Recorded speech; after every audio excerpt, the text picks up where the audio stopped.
We all know why we're here. Dave is here to potentially embarrass himself for all time, and I'm here to hopefully not crash and burn on my very first ever professional photography lesson, talk, lecture. I don't know what you want to call it. Presentation. Thank you. I appreciate that. So just wanted to start off with telling you what I do. My tagline for my business is art from your life. I create art from the lives of my clients. They are everyday people who want to preserve the legacy and history of their family in a beautiful way. And I am interested in making sure that that experience for them is exceptional. And so for the last 17 years, I've started from not knowing what I was doing at all to hopefully knowing a little bit more, but I did want to interject that for no moment in time do I think I've got it all figured out. Please don't think that I have all the answers. I don't, but I may have figured out a few things along the way, and hopefully something that I share tonight will be of use to you. So this is Lisa and her family. They have owned this family farm for generations. His grandparents farmed on it, and it's just a piece of property that they love. They have a home in town, and then they go out to this farm and work this land on the weekends. And they wanted a portrait of this property and of their family. And so this is what we ended up creating for them. It's a 40 by 60 canvas that hangs in their living room as you walk in the door. And then they have each of their seniors on either side, also large canvases. I have worked with her for about the last 12 years, and she's a typical client for me. And we'll start at the beginning. So I started Lasting Images in 2003. It's a strange story. I had a photographer in my town, Sherman, Texas, who was adequate. I did not love everything she did, but she was okay. And there wasn't my photographer that I used in Austin with all of my kids. Of course, I wasn't there anymore. And I had not found someone that I really loved. Well, this young lady wanted to sell her business, and she wanted me to buy it. My husband and I started doing due diligence on it and found out that she hadn't been paying sales tax for the past 7 years. And in the state of Texas, if you touch even one tiny asset from a business that has been found in arrears on sales tax violations, they can go after you. And so I had to walk away. We'd already put some money in, and I had to completely walk away from that. And it made me frustrated and a little bit angry. And so I started my own studio. I was a really big fan of photography from the time I was in high school. My dad is a lifelong amateur photographer. He's 104, and he's been shooting with his Leica since about 1932. He's a pretty cool guy. And I've sat through many, many slideshows over the years of different things that he has been a witness to in a long and very interesting life. And my great aunt was a professional landscape photographer. So I had this great love, and I was willing to pay for it. I got married, I had a family, and I had a very deep appreciation for good photography. And so I developed a long-standing relationship with my photographer in Austin, who photographed all of my children up until the time that we moved to Sherman. I've already told you the story about the little studio that wasn't necessarily doing everything by the books. I highly recommend paying sales tax. It's a really good idea. And so I started Lasting Images as a brick and mortar studio space in Sherman with no formal training. I just had a great love for photography. I had a kind of decent eye, but as you can see from some of this early work, I did not know what the heck I was doing. It was, I look back at some of these things now and I'm just like, oh. And I still, I have to say, as I was preparing to do this presentation today, I think I struggled a little bit with looking back at all of my work and going, oh, but that could have been better. Oh, but that could have, oh, I could have done that differently. So that's something I think that we as artists always feel, is that we can improve and be better than we were yesterday. And that's, I think, one of the cool things about photography. So I joined PPA in 2005, and I attended my first week-long workshop in New England. And the picture that you see on the lower left is Len Levy. He was an amazing studio photographer, owned a studio for, gosh, like 50 years. And he taught the beginning photography class at New England School of Photography. It was a PPA affiliated school. And I went to those New England schools for years, mostly, I think, because I wanted a safe place where I could ask questions and not feel stupid among people that were my competitors. And so for me, that was a really, really beautiful place to start. And then I started attending Texas school after that, another great week-long school. And I studied with some great instructors: Tim Kelly, Stuart Powers, Tim and Bev Walden, Greg and Lisa Daniels, Tony Corbell, Carl Kaler, a lot of industry leaders who really helped me understand and learn where my holes were. And my studio grew until I was busier than I really could not have imagined. I was facing burnout there along the way, and I wanted more family time. So in 2007, we moved to a home-based boutique studio. I met with a marketing consultant to figure out a new business model. We raised our prices, and I pulled out of that studio space. About 9 months later, the economy completely crashed, and I was able to tighten everything down and make it through the recession. I learned a lot. I would say I learned more from that period of time than I did from all the other years before, when we had plenty of money floating around. It was really, really good for my business to be lean and hungry. And my average sale tripled as I created an experience for my clients. Obviously, we had a few years where it was a little rough, but on the other side of that, I turned my business into more of what I really wanted, which was a very high level of service and a very personal experience with clients, where I was meeting with them either in their homes or in my home office. And we were working mostly on location. If I needed studio space, I just rented it in town and brought my Larson soft boxes in and set them up and took them back down, and all the things that you do in your own location. So I guess the other thing that I wanted to note here is I had 4 kids. In fact, my oldest daughter, Melanie, is that top left image. She's now 30.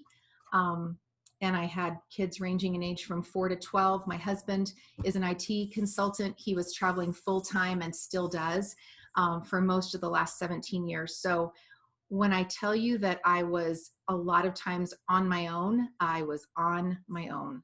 And it was scary and it was hard a lot of the time. I did a lot of things that were terrifying, honestly, but I'm glad I did them, and I learned a lot from them. In 2015, I got cancer, and I lost all the fear of all the things. And I found out that I look amazing in a mohawk. And I worked through most of that time. I had senior ambassadors that year. I worked bald. I didn't like wigs. I thought they were stupid, and no disrespect to anyone else at all. But for me, I just thought they were itchy. So I moved on from that. Once I finished treatment, I wanted to level everything up. I was ready to live again after sitting in a chair for a year, going through 16 rounds of chemo and major surgery. So I started competing at IPC and really designing the business that I wanted and pushing forward to really achieve a lot of things that I hadn't been able to before. And 5 years later, I'm cancer-free, and I'm still here, and I'm finding out that I have a lot left to do. So I know what I want to become. I think the question that I hoped that you would journey with me on is, what do you want to become? And in order for you to answer that question, you have to think about it. You have to spend some time noting what your strengths are, what your weaknesses are, and what your dreams are. And a lot of times people are not used to dreaming. I know there for a while, as I was facing burnout and tired all the time and had teenagers and crazy band schedules and all the things that I was doing most of the time by myself, I stopped dreaming. I had tried competing at IPC. I was DQ'd the first time because I didn't know the rules. And I sent my print case in with, well, in a cardboard box. I didn't know. I didn't know what I didn't know. And we'll get to that in a minute. But it took me a long time to work up the courage to do it again. And we'll talk about that later as well. And so in 2015 and 2016, I decided I was going to get a mentor. I was going to really learn how to become an exceptional photographer.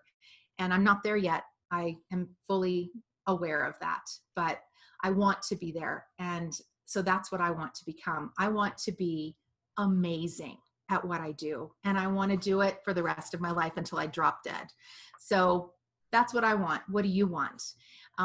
The second point, I guess, is that we all tell ourselves stories about who we are, what we're capable of, and what the future holds for us. And we have to look at those stories and say to ourselves, are these even accurate? Is this the truth for me? Because of course, if you believe it, it is the truth for you, but it may not be the truth for anybody else. And no one else may share that story. I mean, there are things that we all have insecurities about that no one else may know, and that may prevent us from pushing ourselves forward. I really, really love Mel Robbins. She came and spoke at Imaging USA a few years back about the 5-second rule. If you don't know what that is, I encourage you to listen to her TED Talk. I follow her on Instagram. She does have a few spicy words, but she is very inspirational, and she will kick your butt forward if you need that. Sometimes I do. So overcoming the fear and the inertia that a lot of us have about our goals and our dreams, that is something we all need to push through. And I think Mel Robbins can help you. If you don't know who she is, look her up. I also think it's important to be honest with yourself about where you are right now and what it's going to take to get you to the next level. As I said, as I was looking at my work this week, I have to say that knowing that you were all going to be seeing it with me was slightly terrifying, because we're our own worst critics, of course, but also I know where all the mistakes are. I know where the hands weren't posed right, or where I missed just slightly on that kicker, or where I could have done better on everything, or where it was a complete dumpster fire. Obviously, you're not going to see any of those this evening, but that happens for everybody. And it's just what you do with those mistakes and those failings that are going to tell you where you're going next. So that's where I want to talk about the carpet and the tacks. I was explaining this analogy to my daughter yesterday, and she was like, the carpet and the tacks, what a weird analogy. What about like walking through an orchard and having apples fall on your head? And I was like, no, this one resonates with me because I have a really deep appreciation for super soft carpets. And in fact, I just purchased one. Its fibers are so soft and thick, and the pile is like 2 inches. And I took my shoes off and I stepped into that carpet and just stood there and thought, oh man, this is luxury. I love this carpet. Now, if you imagine your own self doing that, you have your shoes off, it's at the end of the day, and you're standing there in this amazingly luxurious carpet, and you take a few steps forward. If you happen to hit a carpet tack or a really sharp thumbtack with the bottom of your foot, it is going to make you stop in your tracks. You are not going to like it. It's going to make you look around. It's going to make you look down at your feet. You might examine the carpet a little bit. You're going to really hesitate about taking another step. But if you're like me, you might think, oh, you know what? That was probably just an isolated tack. Why would there be more than one? If you take another couple of steps forward and you hit another tack, you are off of that carpet. It's not happening anymore for you. Well, what are the tacks in your business or in your photography practice? We all have them. I know what mine are. Believe me, over the last month, I have examined all of them, and I will not necessarily tell you what they are, but maybe I will. We'll see. How do you find and remove the pain points in your business? These are things that, like we talked about, when you hit them, they make you stop in your tracks. You don't necessarily know if you're going to go forward. Well, your clients are the same way. If they find something in your business that makes them feel pain or discomfort or irritation, they're going to hesitate, and then they're going to walk away. If they hit another one, for sure, it's going to cause them to really rethink whether they're going to do business with you. If we're going back to your photography practice, obviously, if you have pain points that stop you in your tracks, maybe it's that one piece of equipment that every time you take it out, there's something missing, or you forgot to charge the battery again, or something about the way you do things when you go out on a session always makes your outcome worse than it could have been. You need to examine why that is happening, why it's happening over and over again. So you've got to identify those things. Then you've got to consider your options, and then you're going to want to implement some solutions. But what if you can't see them? Well, a lot of times we don't know what we don't know. And like I said, that has certainly happened to me. We can't operate in a vacuum. And unfortunately, our clients are not the best gauge of all of the tasks. Yes, they are for many, many of them. But if we're talking about technique and your actual lighting and posing and all of those things, your clients don't always know what you can improve on. They definitely know about business practices, though. What business practices are not working? Well, here are some suggestions, some things that you might consider if you have a tack already in mind, something already in your head that you're thinking, you know what, this thing always gets me. It's this one thing that I constantly run up against. The first thing I would say is be open, be non-defensive. If someone has some feedback for you, be ready to hear it and don't be afraid of it. Look it square in the eye. In fact, ask for unbiased opinions. Ask for people you know that you respect. I would venture to say within your AZPPA community, there are people who would examine your business for you and with you in a way that might be helpful to you. They might even secret shop you, and we'll talk about that in a minute. I would also say be coachable. When we had kids in baseball and softball, and we had 3 at one time, I had one child who was super defensive about when coaches would give her criticism. And we had to talk to her about that. We had to say, if you're not willing to be coachable, you're not going to learn. You've got so many roadblocks up, so much defensiveness up, that you're not going to be able to hear what your coach has to say and improve on the things that he's seeing that you're not. I really, really, really encourage you to find a mentor or 2.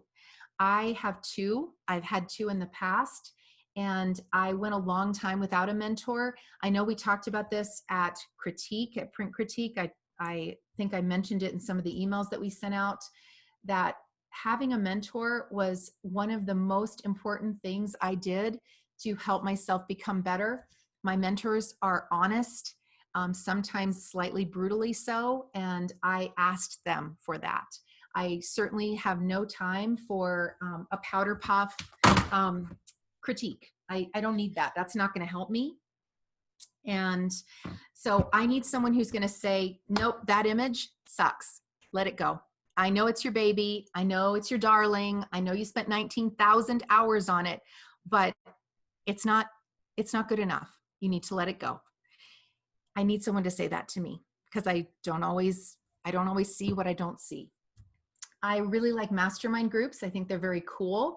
And I really encourage you to find some people from other areas of the country. If you don't know anyone here and you've met someone at Imaging USA that you really loved, or someone at a class, maybe at Texas school, that really clicked with you, then get their email address, and maybe in this time of Zoom, you can have some meetings and talk with them about some things that you're facing, some things that they're facing that might give you some solutions that you come up with together.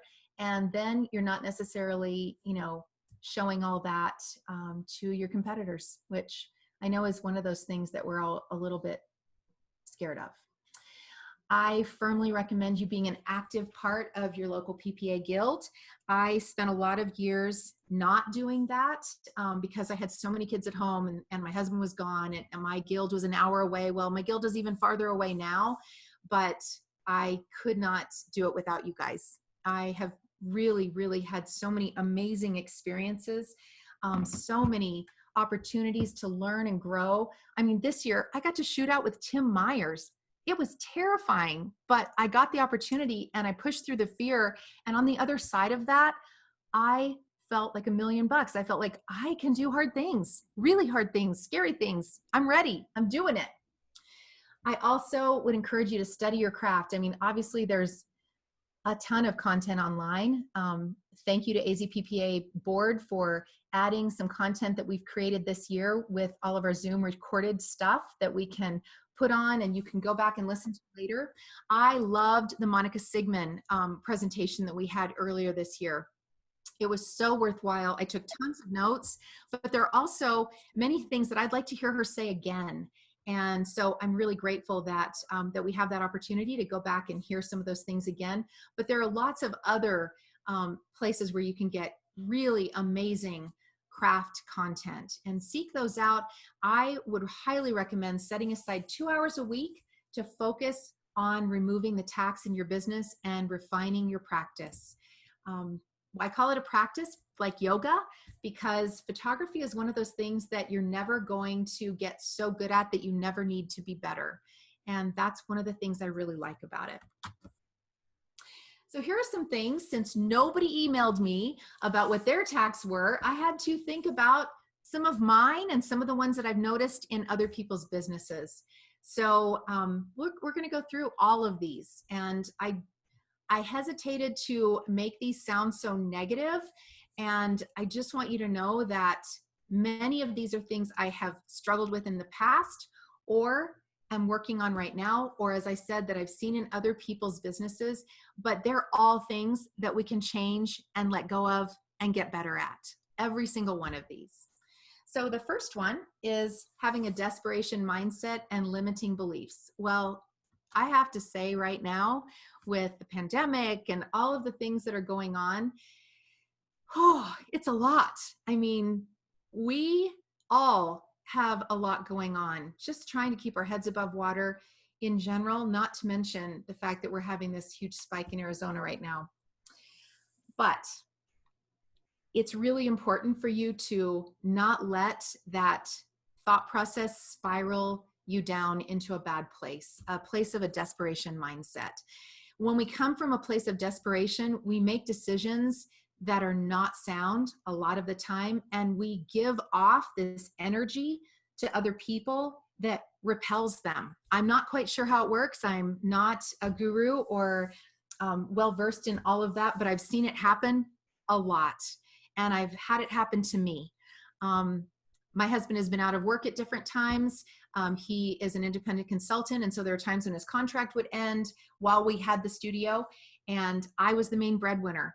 And it was so much, especially when we were dealing with 2 house payments at one time and some other things that were going on. So I've been there. I have had a desperation mindset before, and I've had to conquer it. My husband teaches something to his life coach mentees that is really important, and that is that life is not a zero-sum game. And what that means is it's not a pie where we each get a slice, and if someone else gets more, then that means there's not enough for you. There is enough for all of us. There's enough. And just saying that, just saying there is enough, is a calming phrase for me.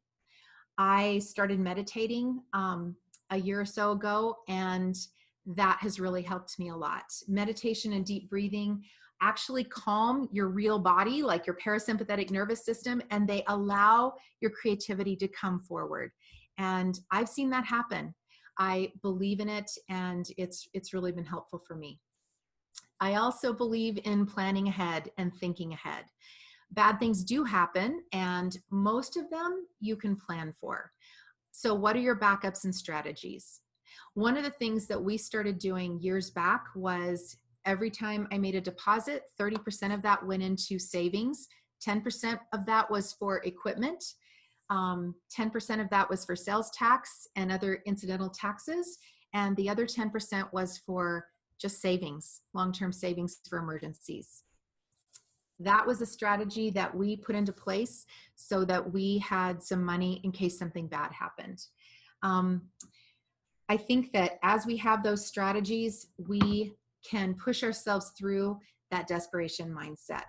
The antidote to fear is action. So that's something that Mel Robbins preaches. It's something I absolutely believe. Get out of your own head and get on your feet. Do something to move one of your goals forward. Even if it's a tiny little thing, it's going to help you get out of that desperation mindset. And then, of course, especially right now when we're all so separated, connecting with others really allows yourself to be open to new ways of thinking.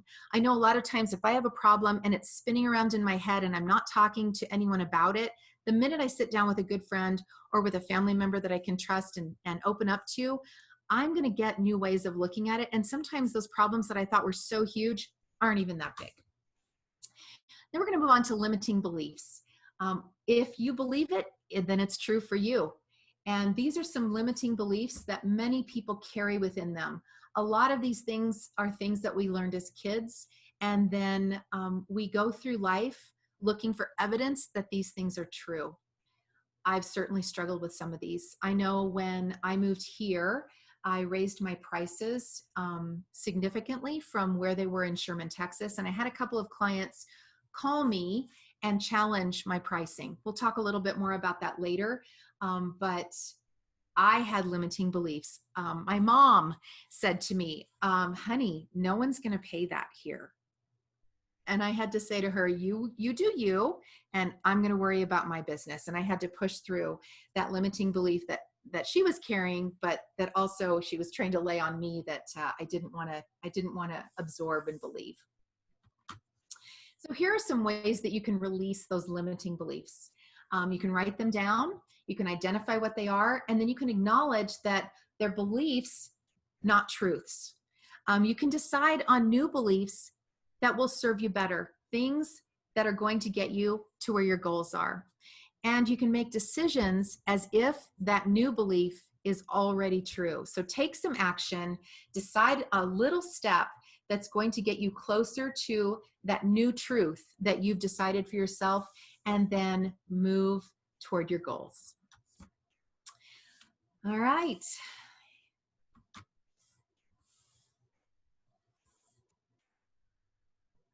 Let's see if it'll go. I'm scared. Don't be. I'm perfectly okay at this. Just okay? First time is always hard. If it got any easier, I'll let you know. No, the second time is just as scary. Just okay is not okay. Well, I think we've all been there. I have certainly been nervous before a session before. I've been nervous during a session before. I've even been nervous after a session. But there are things that you can do to calm yourself down and to get ready for a fantastic event and experience with the families and seniors and people that trust you to create beautiful images for them. These images right here are from a family session that we did up in Utah last summer.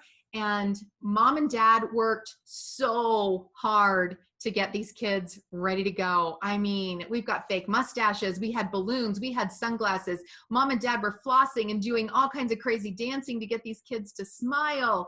And mom had stressed herself out for 2 weeks about the wardrobe and all the things. You know what moms do. And dad, all he could think about was, and he said to me was, please don't make me look fat. That was his big stress and worry. Well, so I'm thinking about these 9,000 things as we're driving up the canyon to the spot that mom had picked out in an area I wasn't familiar with. And we get there and she's late getting off, and we get up there and there are some dirt bikers that are running through the canyon, coming off of a dirt road and throwing dust all the way through the place that we were shooting, which was really messing with my autofocus. It was awesome. I was a nervous wreck inside. But of course, as you'll hear later, it's Disneyland when we're on a session, and no one is ever going to know, at least if I can help it, that there's a problem or that I'm scared.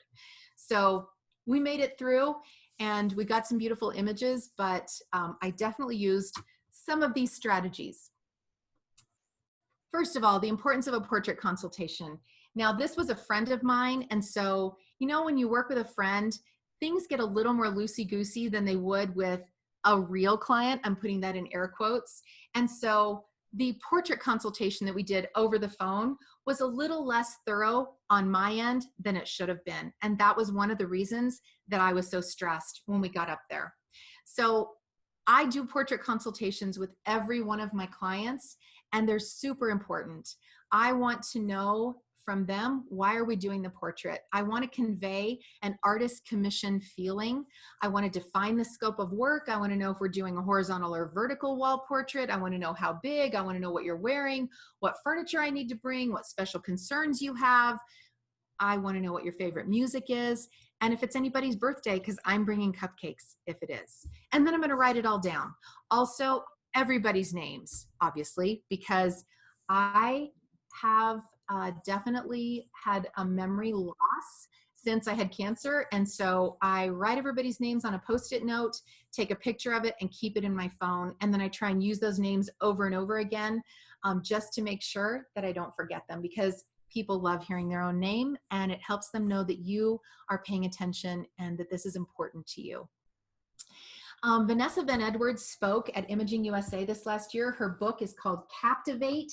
She's amazing. She talks about micro expressions. I don't know if you've ever watched the show Lie to Me. It's all about micro expressions, but she actually studies them with some world-renowned researchers. And so she wrote a book about how to deal with being nervous and preparing yourself to deal with people, sell things, and respond better to interpersonal relations.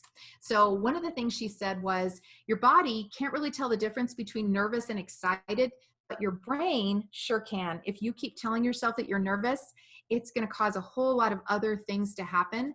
But you could instead say, I'm excited.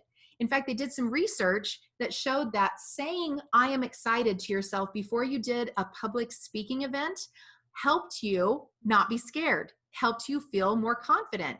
And I certainly said I'm excited a bunch of times before I started this evening. And I am excited. I'm excited to be here with you and talk to you about all these things. So use Vanessa Van Edwards, I am excited, before you start a session if you deal with nervousness.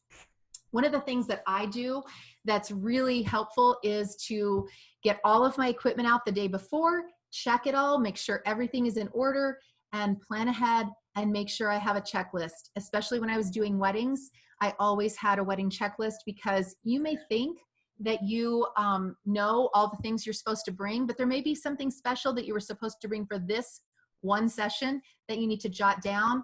Just make sure that you have systems in place so that you don't forget things. There's nothing worse. Also have inspiration handy.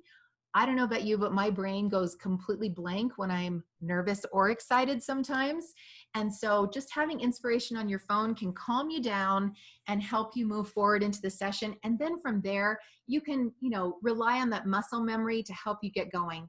I use music on a lot of sessions. I would have done that today, but I want you to be able to hear when the Rabers get here, the family that we're going to be working with this evening. So I'm not going to use some music.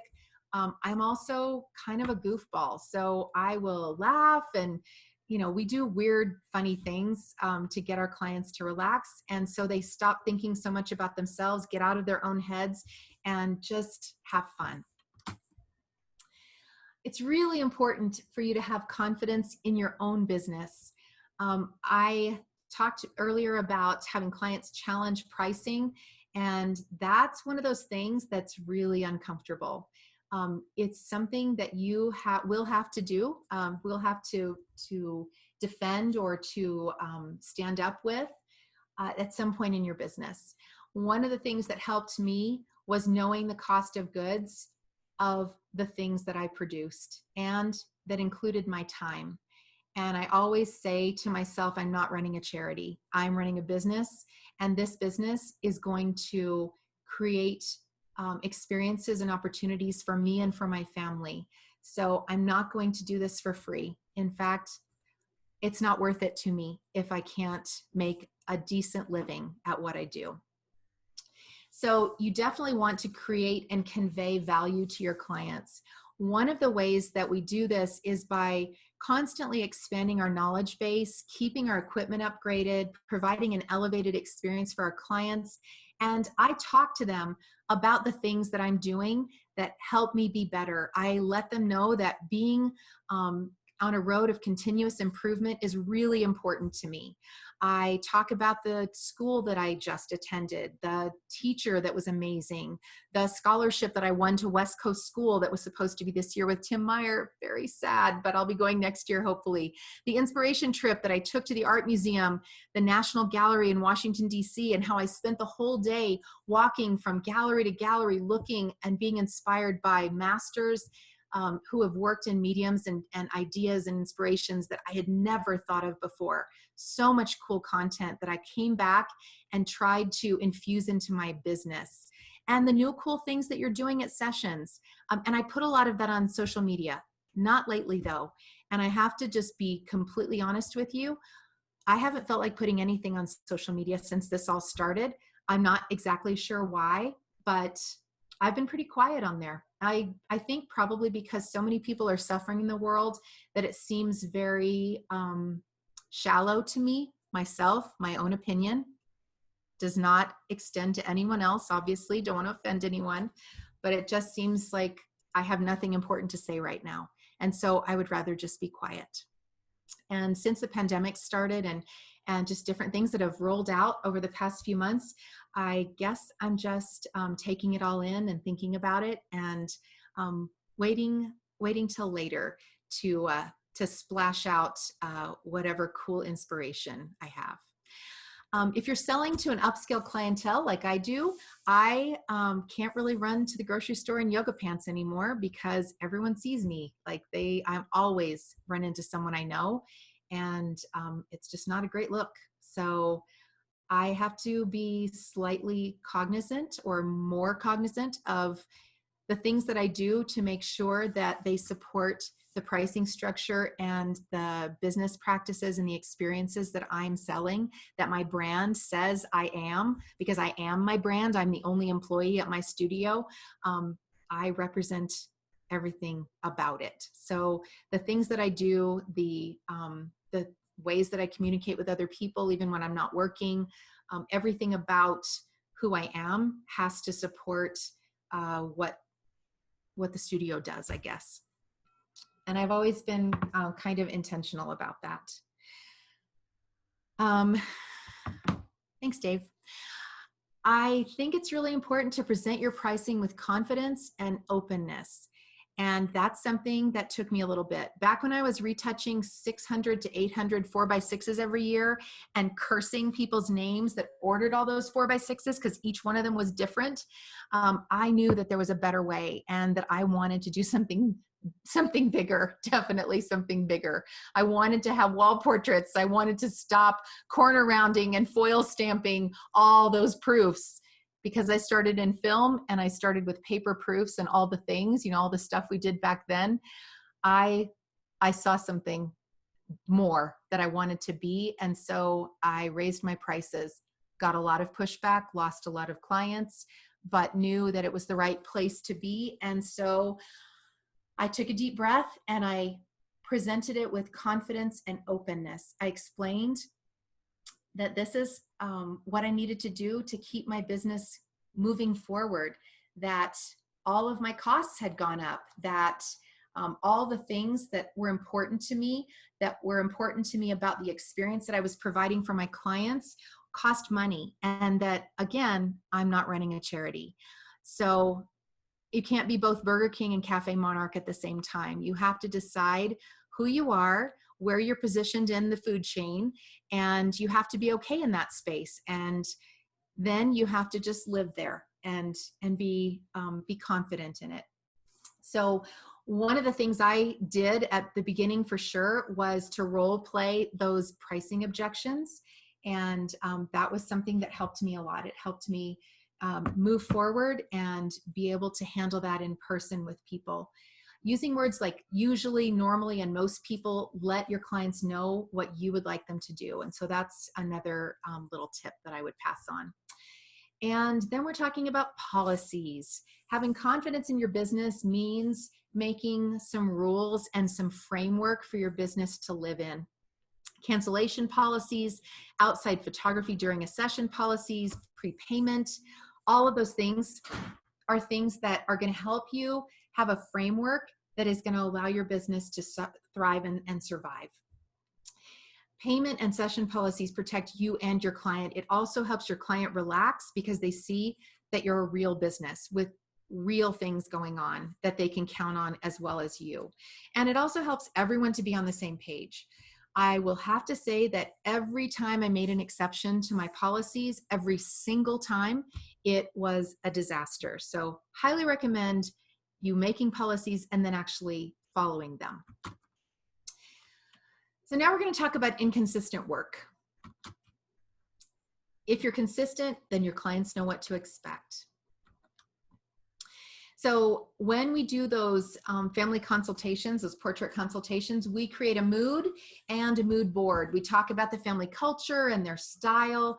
We talk about whether they're casual or formal. We gather colors from their home decor and their wardrobe. If something's going to be hanging in that main living room and their whole room is in earth tones, then we are probably not going to do hot pink and yellow and maybe like neon green. So we weave that feeling or mood through the session, and we create mood boards. Monica Sigmund talked about Milanote for free mood boards. It's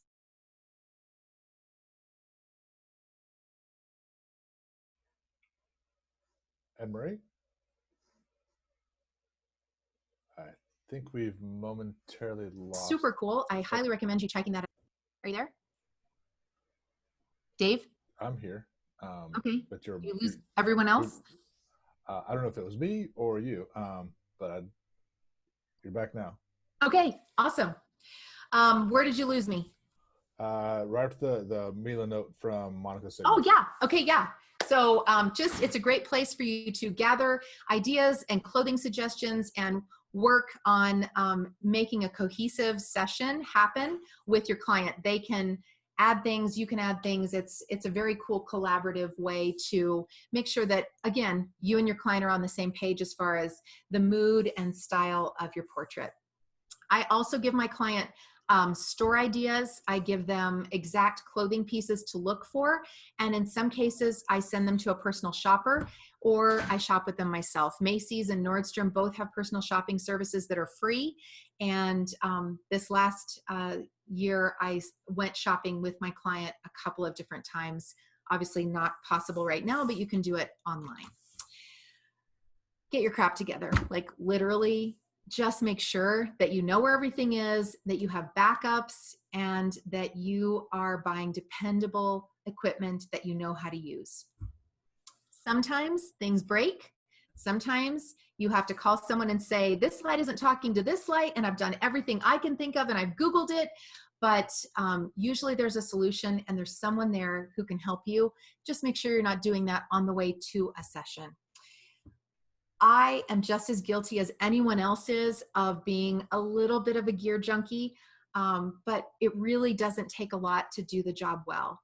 So the Stella lights that I just bought at Imaging are super cool, and I'm using them. And I think that's really the only thing that I would say is if you're going to buy something, make sure it's going to pay for itself with actual ways for you to make money, if that's your thing. If it's not your thing, and you don't have an actual business, then just make sure it's going to be useful and you're going to use it to create beautiful things, and it's going to give you a lot of enjoyment. It's not just going to sit in the closet. If it does, get rid of it, put it on eBay, sell it, and buy something new. Make sure that you have backups for essential pieces of equipment. I firmly believe in that. We have certainly had times when backups have failed, and we've had backups for backups, especially at weddings. I'm sure some of you can relate to that, but just having backups gives you a little less stress and peace of mind. Practice and practice and then practice some more. Make sure that you pack with a checklist like we talked about, and pull everything out and check it before sessions. I have a place in my bag for specific pieces of equipment, and I don't let anyone else put my bag away. I don't let anyone else pack my bag, just because things happen, things get moved. And then if I'm in a hurry and I go to that one place where that thing always is, my meter or whatever, and I can't find it, I immediately get stressed. So I really try to hack my own psyche and think about ways that I can make sure I am calm and together during a session. This one comes from personal experience. always have a large memory card hidden in your camera bag that is separate from where you normally keep your cards. That has saved my bacon about 20 different times, I would say, over the course of the last 17 years, maybe not 20, maybe 10. Either way, a lot more times than you might think. So just keep a large memory card in your camera bag, especially after weddings when you empty everything out. It's just helpful to have that there. And carry spare batteries for every piece of equipment. And then maintain connections with people who can help you when you need it. I had a mirror fall out of my 5D Mark II at a pre-wedding, and I called my friend Courtney and said, can I borrow your camera? She was 5 minutes away. She brought it right over, and Jeff finished shooting details before we started the wedding. Things like that happen, and we certainly were so grateful for the connections that we had in Texas, and are so grateful for the connections we have here. I've needed help with some things here and have certainly known who to reach out to. And so thank you to those who are so great at helping and offering their services. Well, this ain't my first rodeo, but I still definitely use posing strategies. It's important, and we are not too old to learn new things. And so looking for new inspiration, keeping ourselves fresh, looking at new trends, and making sure that we've got lots of different ideas out there are going to make sure that our fresh, natural, timeless portraits happen. So this is a couple of, a couple of girls that we've worked with over many years. And this particular point in the session, they could not both turn their heads in toward me at the same time. So of course, grandmother jumped in to help them. Definitely those things don't always just happen. Those natural, timeless portraits need forethought and intentional direction of your subjects. You just have to remember and consider so many things at one time, all while appearing to be effortless at it. And so there are lots of ways that you can strategize and get that inspiration. Well, we have our family here, and I am going to break at this point and switch over to our iPad outside and share the screen with them. It'll take me just a minute. So Dave, do you want to do like just a 5-minute bathroom break just so I have time to switch over and get everything set up with them? Would that be okay? Yeah, that's what I was going to suggest is let's maybe take a 5-10 minute break. Let everybody, like you said, use restroom, stretch their legs, get a drink of water, and come back. So Awesome. Let's call it, it's 7:27 right now. Let's call it 7:35. Okay. Be back in the air chair, ready to go. Sounds good. Thanks.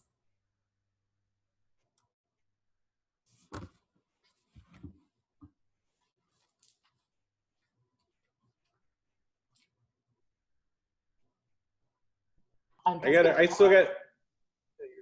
just giving you a hard time right now. Now we got to watch what we say.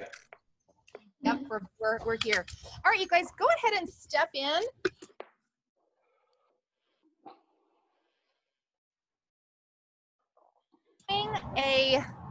When I'm doing a session, I am looking at my clients. I'm going to analyze all of them and see where I want to put them. I'm also, and we'll talk about this when we get back in there, I'm also looking to create some shapes. So I'm going to look for some geometric shapes that I can create with them. So let me introduce you to everybody. This is Luke, raise your hand, Olivia, Daniel, Nora, and Geneva. I know this because I made sure I remembered their names. I already know them, but if I didn't know them, I would have it on a Post-it note and I would be rehearsing them in the car on the way to the session. Okay, so Daniel, if you'll come into that little corner and turn your body toward that, exactly. Now I want you to spread your feet apart just a little bit, get relaxed, kind of settle yourself in there, and go ahead and put your hands into your pockets. Now, one of the things that I'm gonna do when I'm working with clients is I'm gonna be watching what they do. Now, look what Nora's doing right there.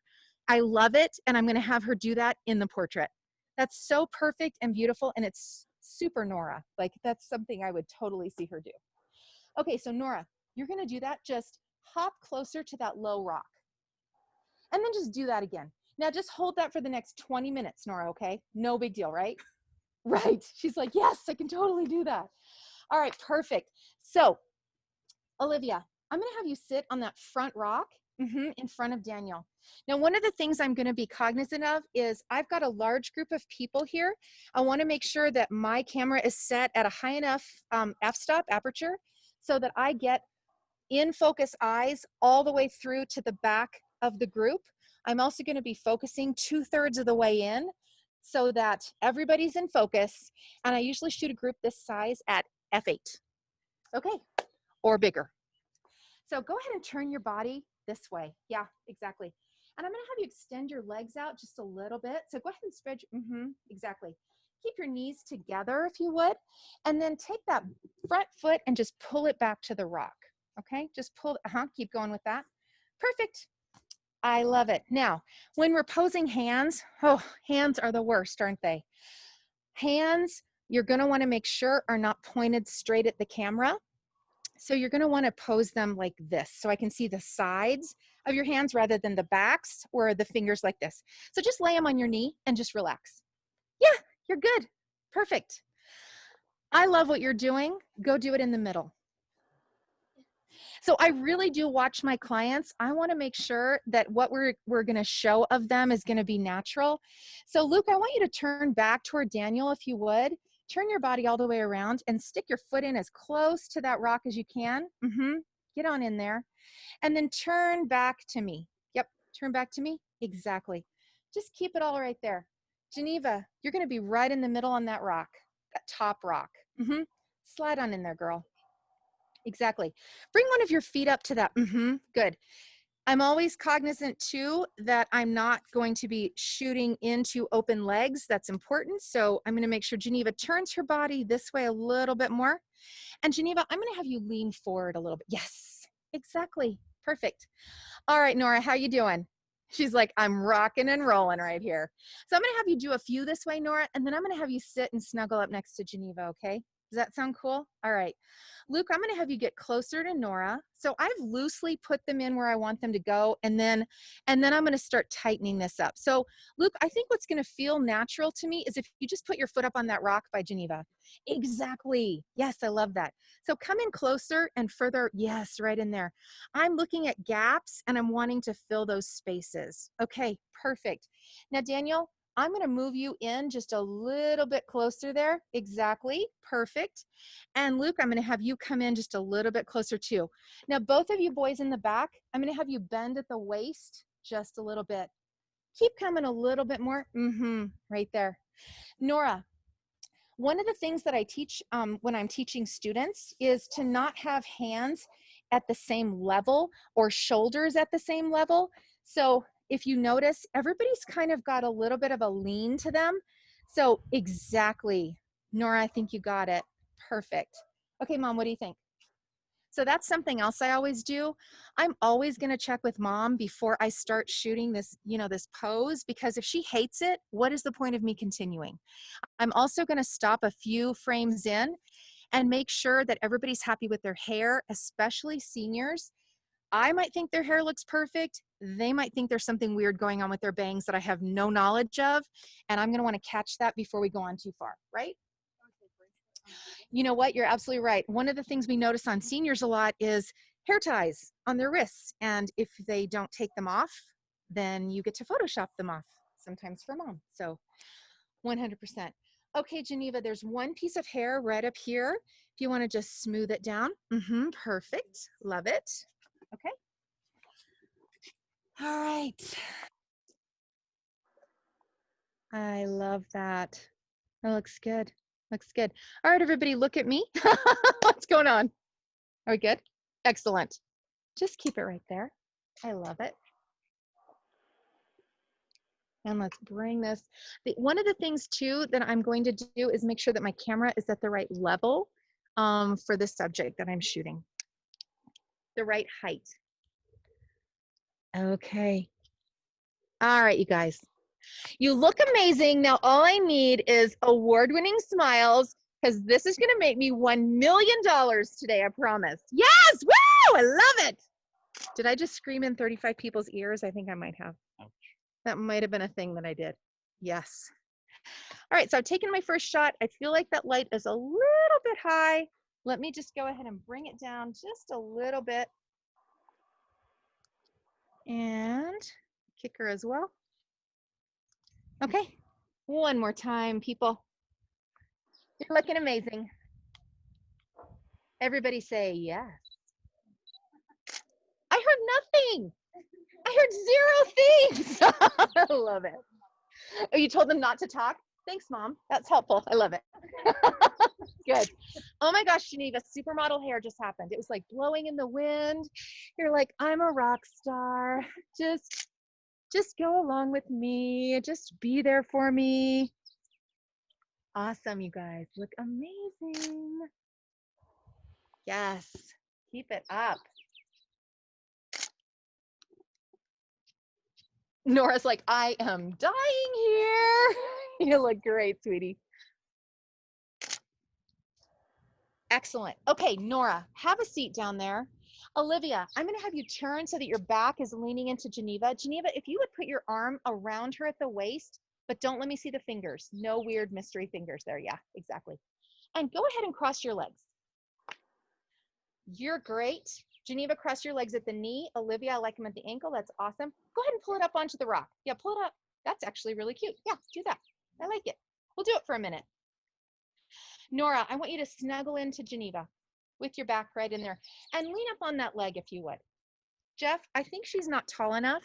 Where are those posing blocks, those Hanson Fong posing blocks? Let's get those. So I don't know if you guys are familiar with Hanson Fong or if you know who he is, but he has these amazing black foam posing blocks that allow you to get people up at different levels. So Geneva, you know what? I'm going to pull that foot back up onto the rock. Yeah, I like it. Keep your legs together. Nora, you're good. Just sit on down there, and Jeff's going to slide one of these little posing blocks. Actually, Beth is going to do that for us. Thank you, Mom. Underneath and toward the back so I can't see it. So exactly, just have her sit up, and she's going to go just a little. Oh, so much better. Now, does that feel more natural? Awesome. And Geneva, if you can slide your foot forward on the rock, then that'll give just all the way to the edge even. There you go. And then drop that other knee right in. Just drop. Yes. Beautiful. Now, one of the things I say to my girls, especially if I want their legs or they want their legs to look longer, is toes down, heels up. Yep, exactly. Nora, lean up on your sister's leg with your arms, like right up on there. Exactly. And remember those beautiful hands? Yes. Yes. All right, guys, I want you to come in as close as you can. It's going to feel weird. You're going to look strange from the side, but from the top, you're going to look good. Daniel, if you take your hands out, one of the things that we always want to see is just kind of a connection between everybody. So put one hand on Olivia's shoulder, put the other hand on Geneva's shoulder, and really lean over. Like you, yes, you are there. Luke, do the same thing on the other side. Just get in there. He's like, I will do it like a robot. I'm good. Yeah, no, that's awesome. Luke, I don't even need to see hands. Just come in really, really close. Exactly. Okay, everybody looks so good. I love it. Oh, that's probably too close, Jeff. Thank you. Okay, you guys look so excited right now. Woohoo! Excellent. I love it. Very pretty. All right, let's lose the rocks, Jeff. We are moving on to some other posing ideas here. We're gonna put in this couch. You guys get to move it. I'm so sorry. No, no, no, no. No, they're gonna, you guys will step out that way. Once you move the rocks, just step out that way, and then Jeff will put the couch, apparently he'll put the couch in, because he's amazing like that. Jeff, I want it turned so that it's going the other way. Yep, and place it. Exactly. Turn it a little bit more toward me. Right there. So that might be a weird way for you to do a couch, but it's something I saw maybe 10 years ago that I thought was really cool. So let's put, let's put Geneva at the back. Let's put Daniel in the couch. So Geneva, go all the way around to the back, and you're gonna just lean up on the back of the couch. So come forward all this way toward the front of it, and then just turn. Yep, right there. Like this? Yeah, yeah, exactly. Daniel, have a seat on the couch. In the front. Exactly. Nora, you get the lucky job of taking your shoes off and standing on the couch in between the two of them. So Daniel, you're going to come forward. Take the shoes off over there, and though. lean. Very rocky. Yeah, exactly. Exactly.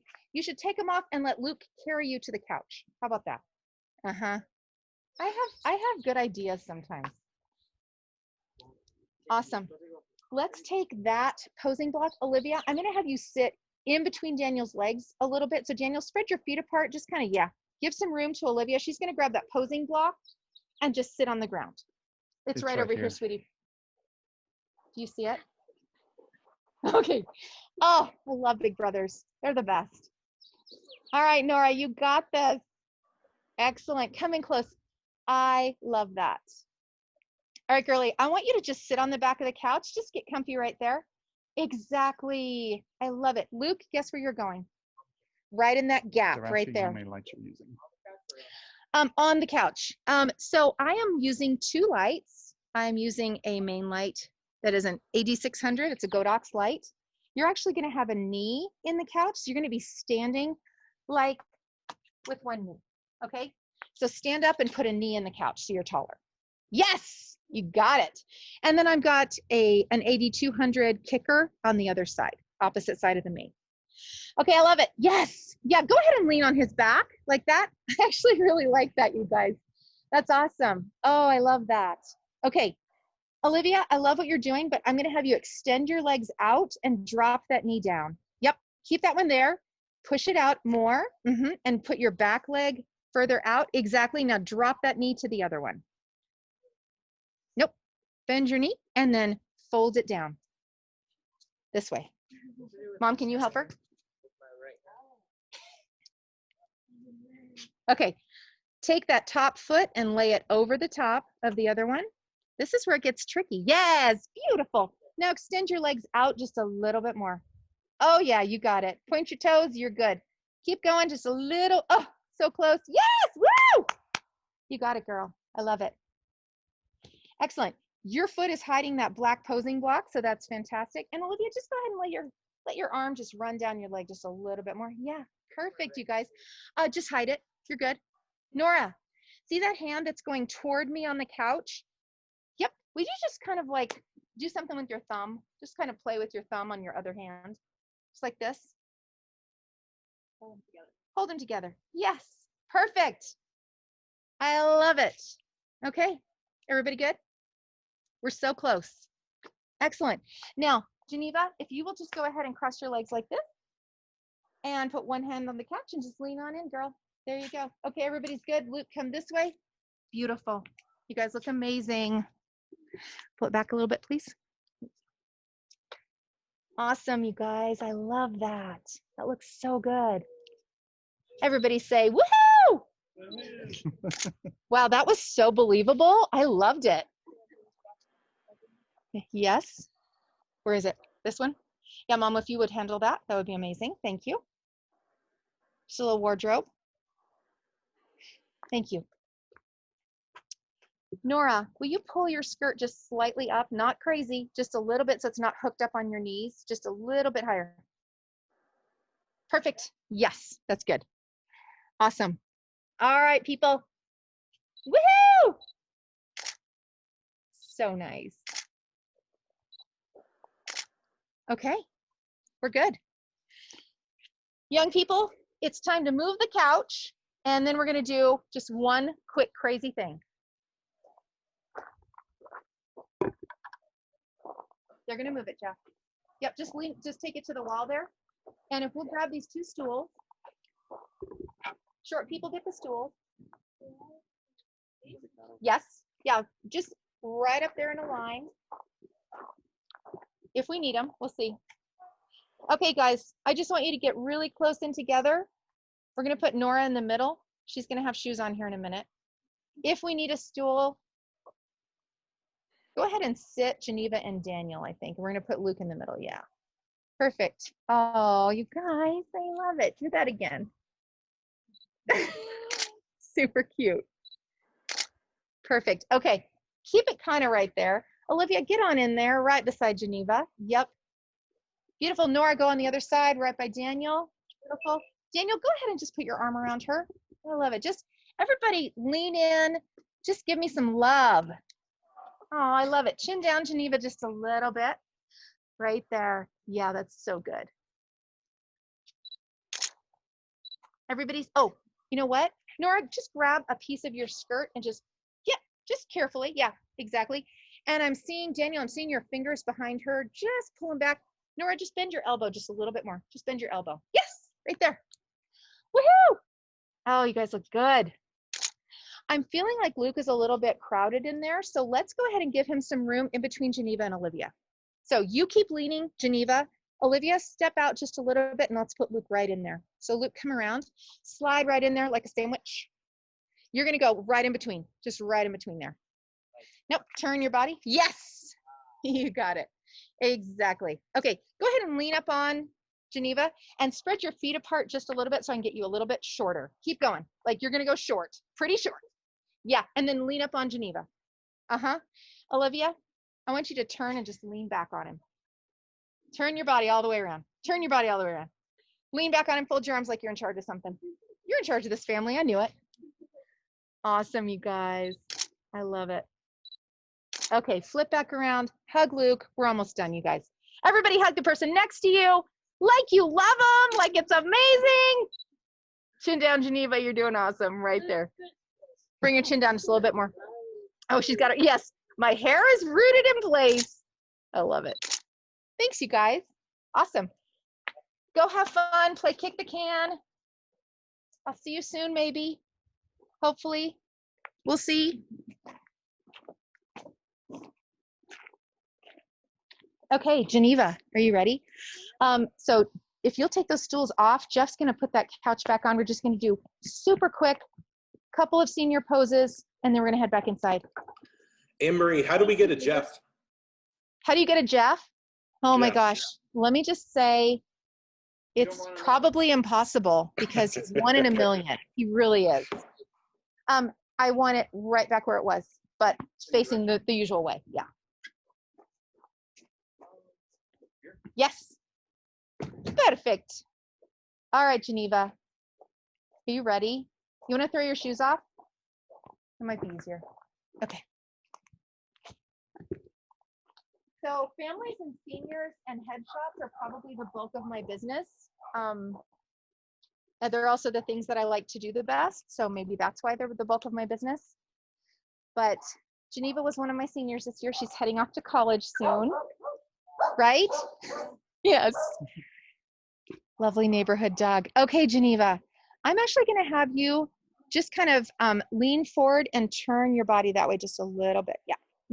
And then just lean forward on your legs. Exactly. Perfect. Relax your fingers so that I can see them.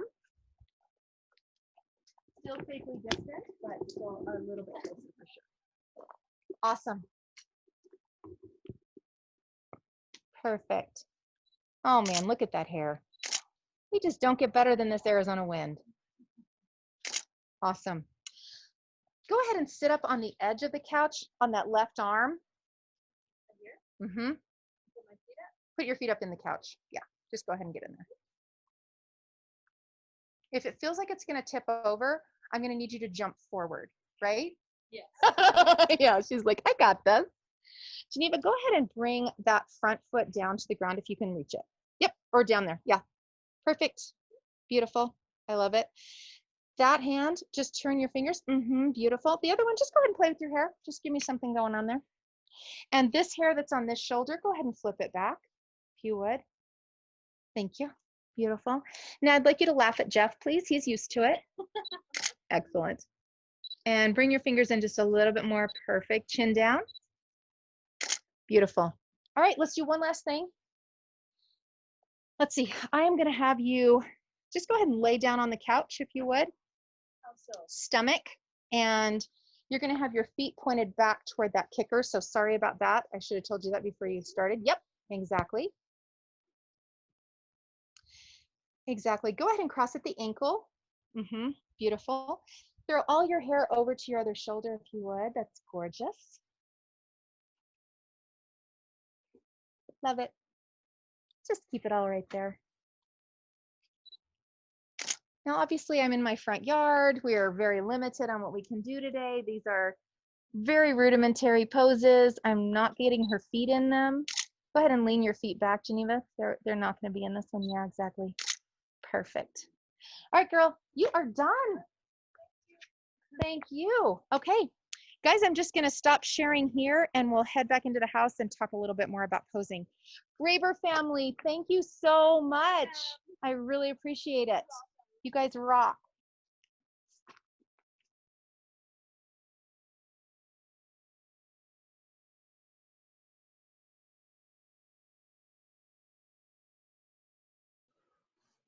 Okay, sounds like they're headed back into the house, or at least Anne Marie's headed back into the house. Oh, sorry. I'm trying to text her the question. Someone asked a question about what lens, so I'm sending that to her right now. I can't type and speak at the same time. I apologize.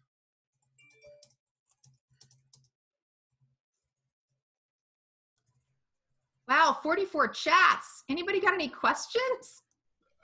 Check your other phone. I'm questioning away. Okay, I'll grab it. What lens? I guess that was the one I just texted right Okay, now. so usually I use my 70 to 200. Today I was with my 24 to 105. I don't usually use it very much, but I was using it last Friday. Didn't change it. It's fine. It's all good. What focal length were you at on that 24 to 105? Say that again? What focal length were you at? Probably around 70 to 95, I would say. Okay. Let's see. How many lights? I told you that. Mm-hmm. How far from the iPad was my camera? It was pretty close to my camera. I wanted you to be able to see kind of what I was seeing. Any other questions that you want to talk about before we shoot forward? I've lost my chat screen at the moment, so I'm trying to get that back. Anne Marie, someone just asked if you have nervous clients, how do you loosen them up? I love music for that. I also try to be so goofy that they forget how nervous they are. Danny, the guy that you saw earlier with his family, was really, really nervous. And I actually pulled him aside because I know him. And I just said, hey, I am going to take care of you. I know you're nervous about how you're going to look in these pictures. He's very sensitive about his stomach area. And I just said, I've been studying for a long time how to make everyone look their best in a portrait. And so I'm going to make sure that you look amazing. And I think just letting him know that I was watching out for him just helped him to relax. So in that case, that worked. Sometimes it's a surly teenager. Sometimes it's somebody who forgot to eat. Sometimes it's a dad who's been dragged to the session and he's miserable and he's going to make sure everyone else is miserable too. And while treading very lightly, we try and, just do a little good-natured slight teasing. I'm really, really careful about not offending people, obviously. And just making sure everyone knows we're here to have a good time and to have a moment with your family. With teenagers, with seniors, they are coming in from all different places. I've had them come in that were just grounded for a year and a half, like terrible, and sobbed through the whole session and I didn't know what was going on. I've had them come in, mom sent them to get their senior portraits done, and they showed up with a crumpled up white t-shirt and a crumpled up black t-shirt in a Walmart bag. And that senior in particular, that was probably 12 or 13 years ago, I just got my ironing board out and pressed his shirts and talked to him about his future plans. He loved to fish. We started talking about fishing. And by the time his shirts were ironed and ready to go, he was more relaxed and calm. I had one senior boy who walked in and told me he would not smile for any of the portraits. And I said, no problem. And I just started shooting. We started talking.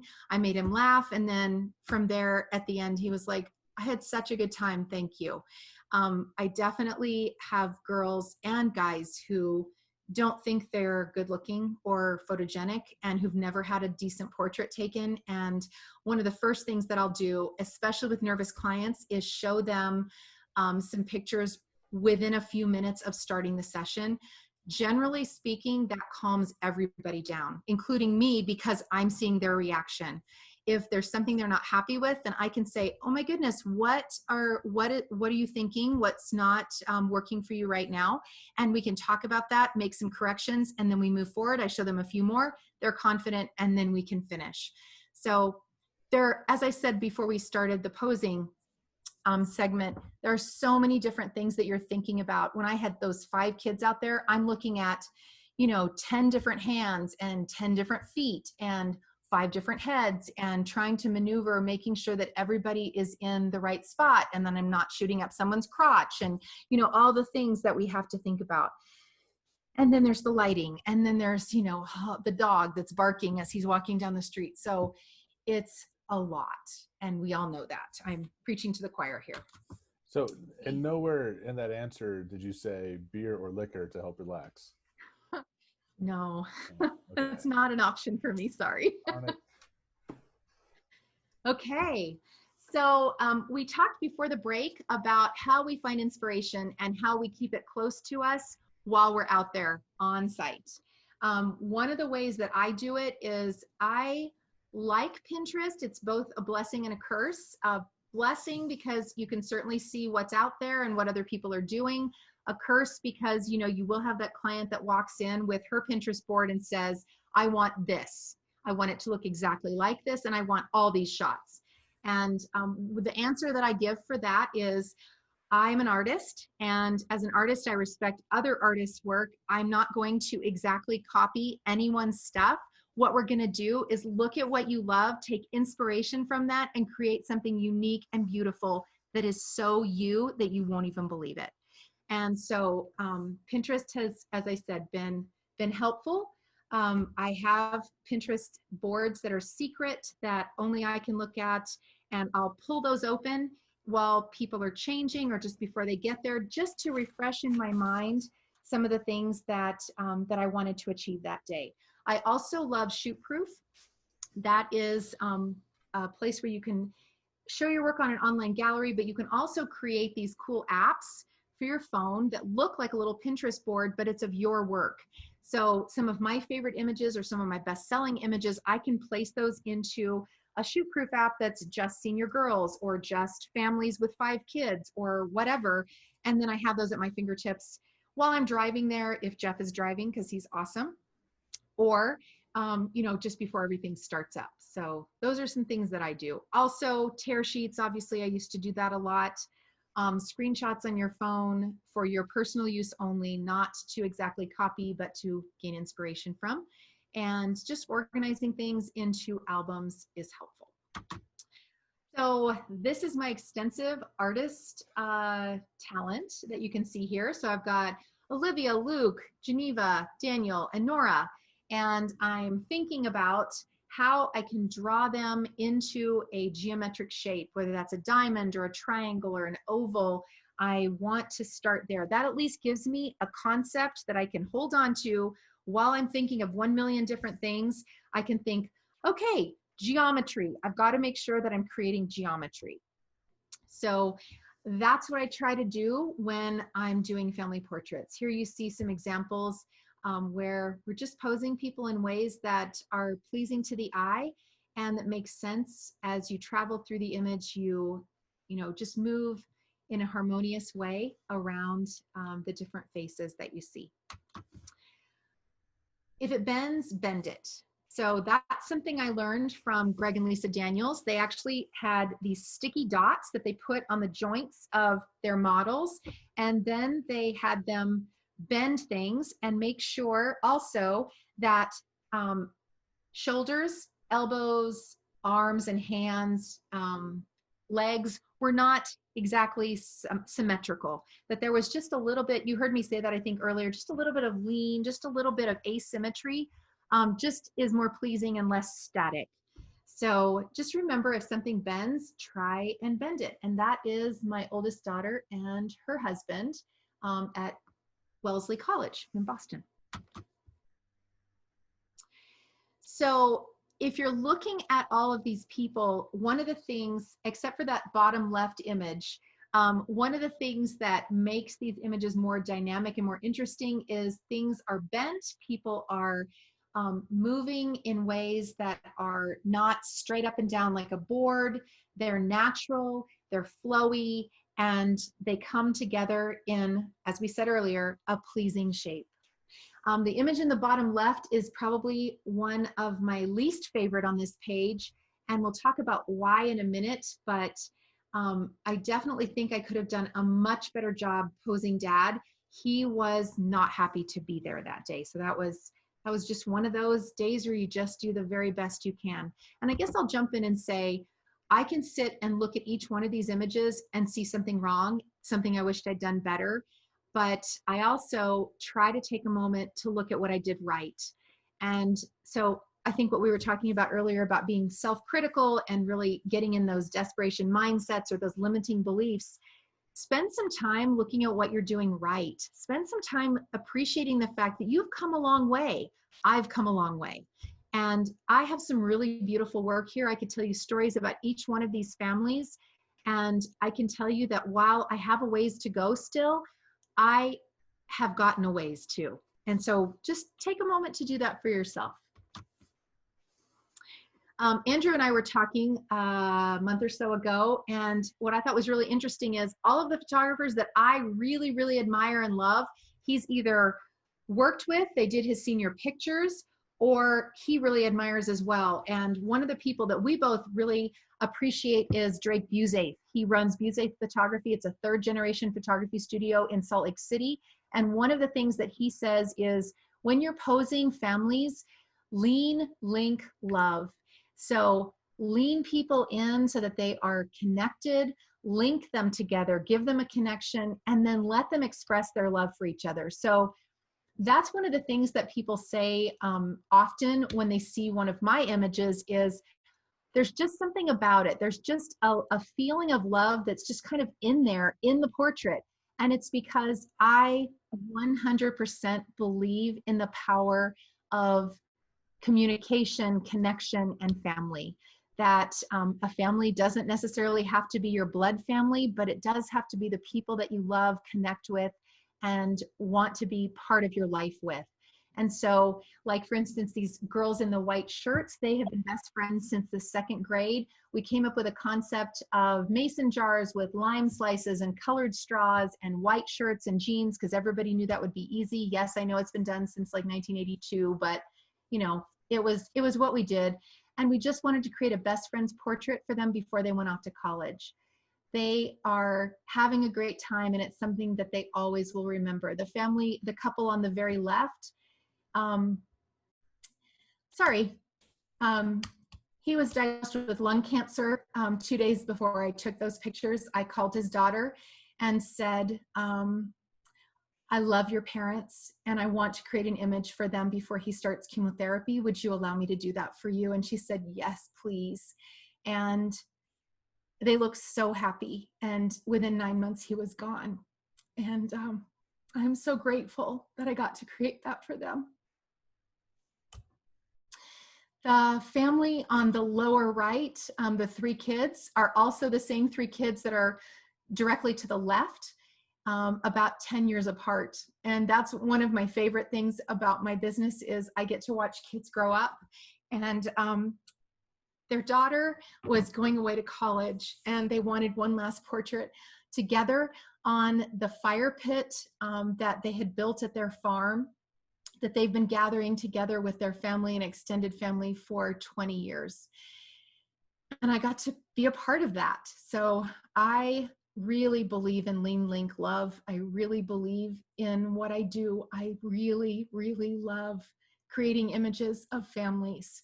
And so that's why when someone asks me why I'm so expensive or why I have this policy or that policy, I can look them right in the eye and say, I've really thought this through. I've really thought about what would be the best experience for you and for me. And I know that I'm going to create something beautiful for you if you'll allow me to. And yes, it's not cheap. Yes, it's an investment, but it's something that will hang on your wall for the rest of your life. And I've seen it happen. I've seen it happen with my clients now for almost 17 years. And I've seen people come back and say to me, yeah, I went ahead and got this portrait. I invested in this portrait. Then I took it to your framer and I spent another $1,000 on the frame that was the perfect frame for that image. And then I hung it on the wall. And every day when I get up, I walk down the hall to get my coffee in the morning and I look at that image of my kids. They're all gone now. They're all away at college and I still have that. And you did that for me. Wow. I love that. So you saw some of my posing helps. You saw the Hansen Fong posing blocks. There's a whole set of them. I don't know if you can still get those or not, but if you can, totally order them. They have really been helpful to me in getting people to different levels.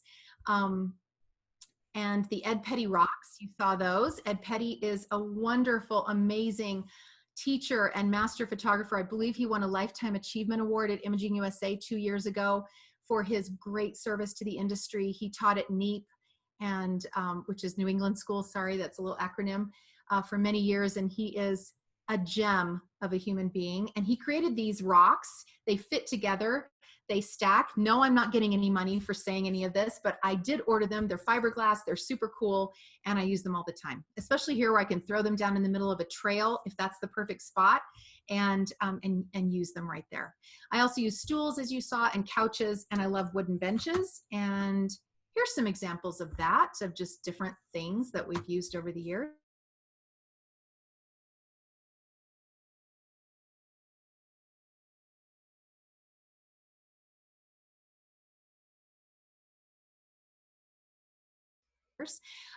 We are going back on musical note. And when you do that, you create dynamic flow and harmony. And it's really, really cool when you see it. Like when I put these dots on these families' faces, I was like, oh yeah, I'm making music right here. How cool is that?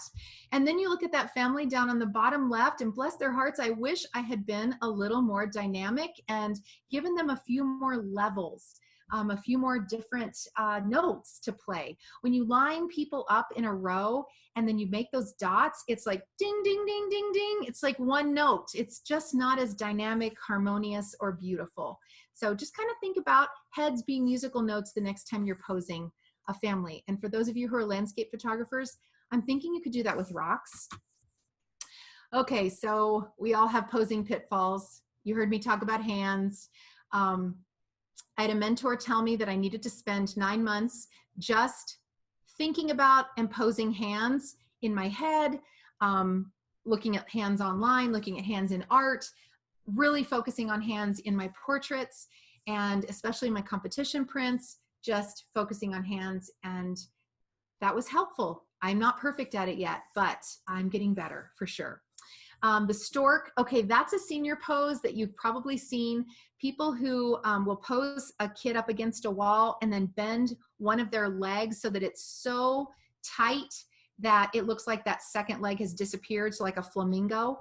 That is not one of my favorite poses. Missing limbs are not attractive. Foreshortening is where you're pointing body parts straight toward the camera, like fingers or elbows or hands. So just watch for that. Lacking expression, just, you know, you saw the kids that I was working with tonight, they wanted to be somewhere else. Bless their hearts, I love them.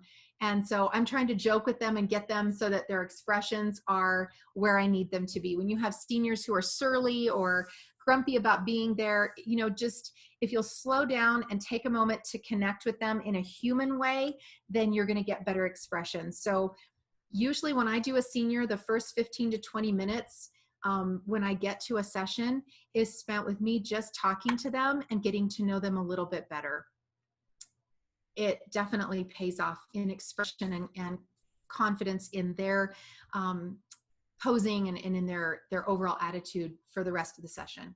Slouching and bad posture is self-explanatory. The brick, that's where, you know, someone stands there and their arms are right next to their body. They're posed wide, so they're standing at their widest stance, and they just basically look like a big rectangle. Not flattering, not attractive.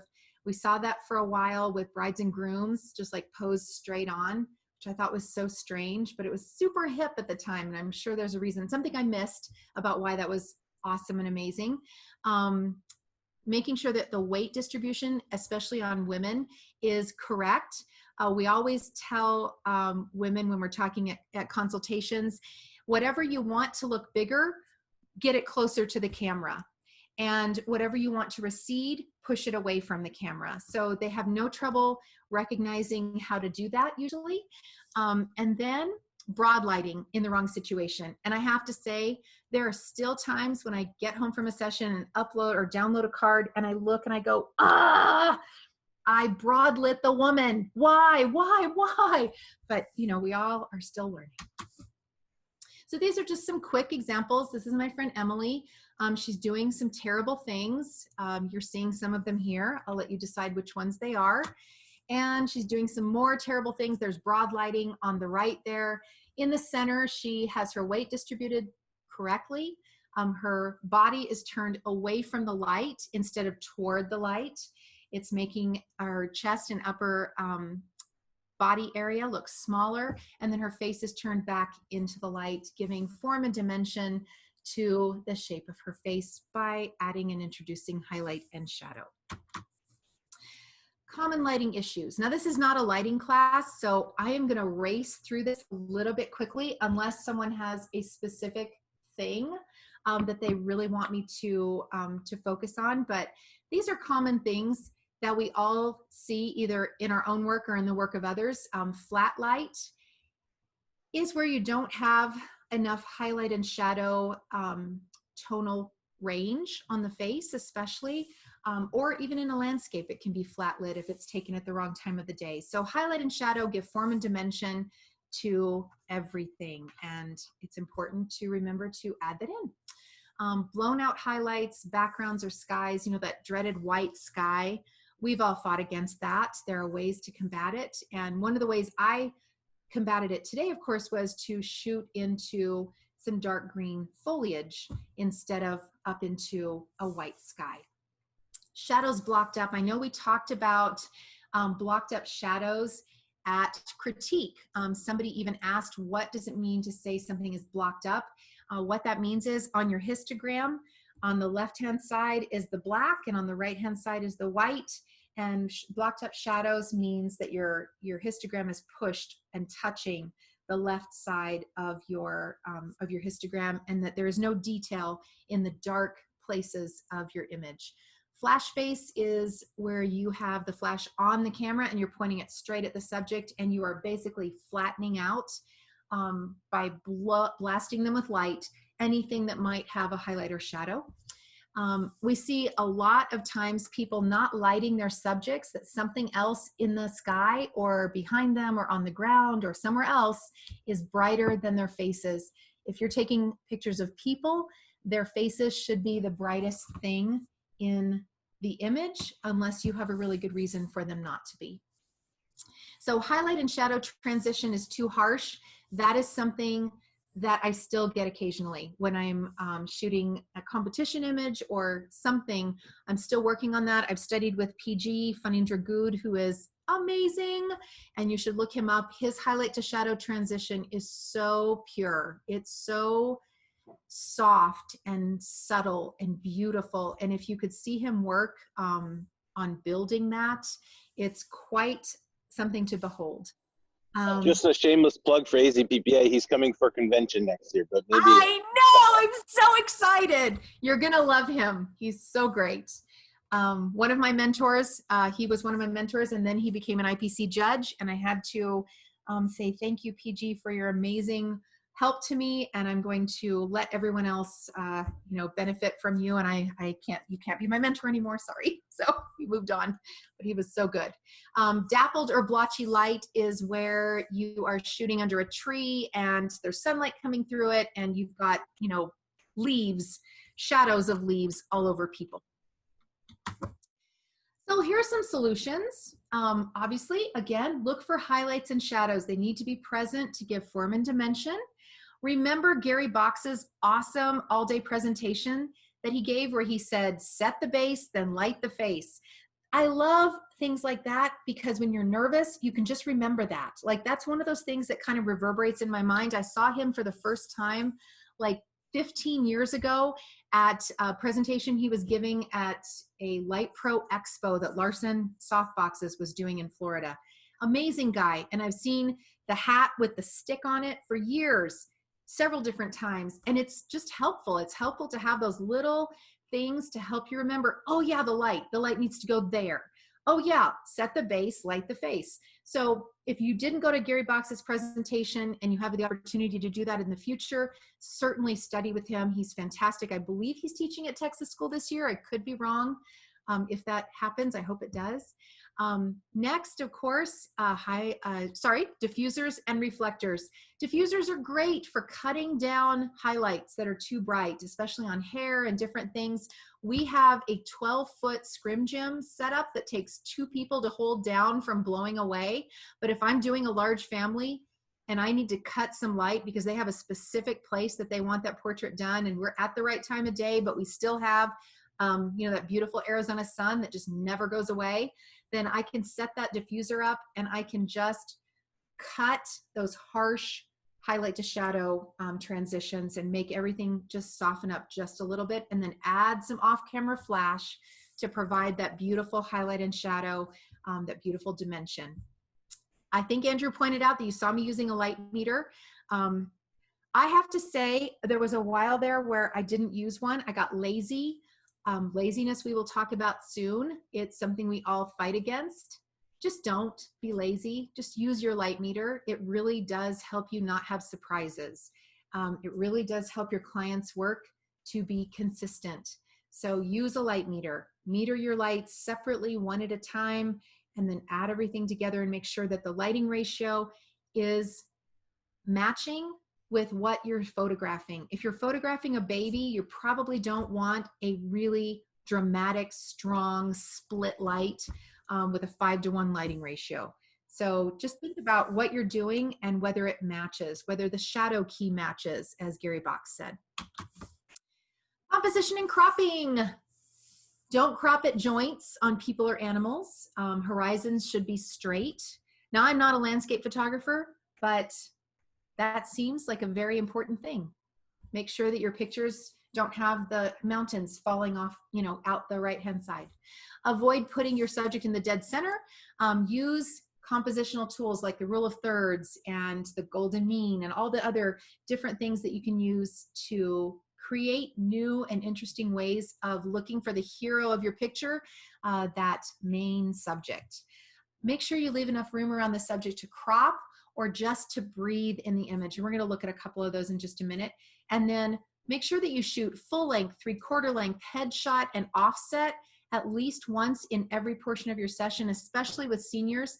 I shoot offset because I create custom announcements. And a lot of times I'll do a hero shot on the front of that announcement and on the back an offset image that has space on the side for all that graduation information.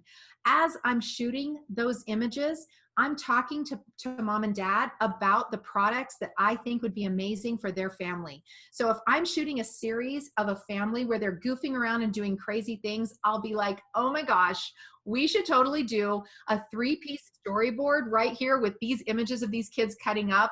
And this one where you're jumping in the pool, we're totally gonna do a big one for your family room, maybe on metal. I'm shooting while I'm selling and selling while I'm shooting. Consider your camera position. We talked about that earlier. So here's some images that are cropped the way I like them cropped. The top left is the most handsome man in the universe. That is my husband.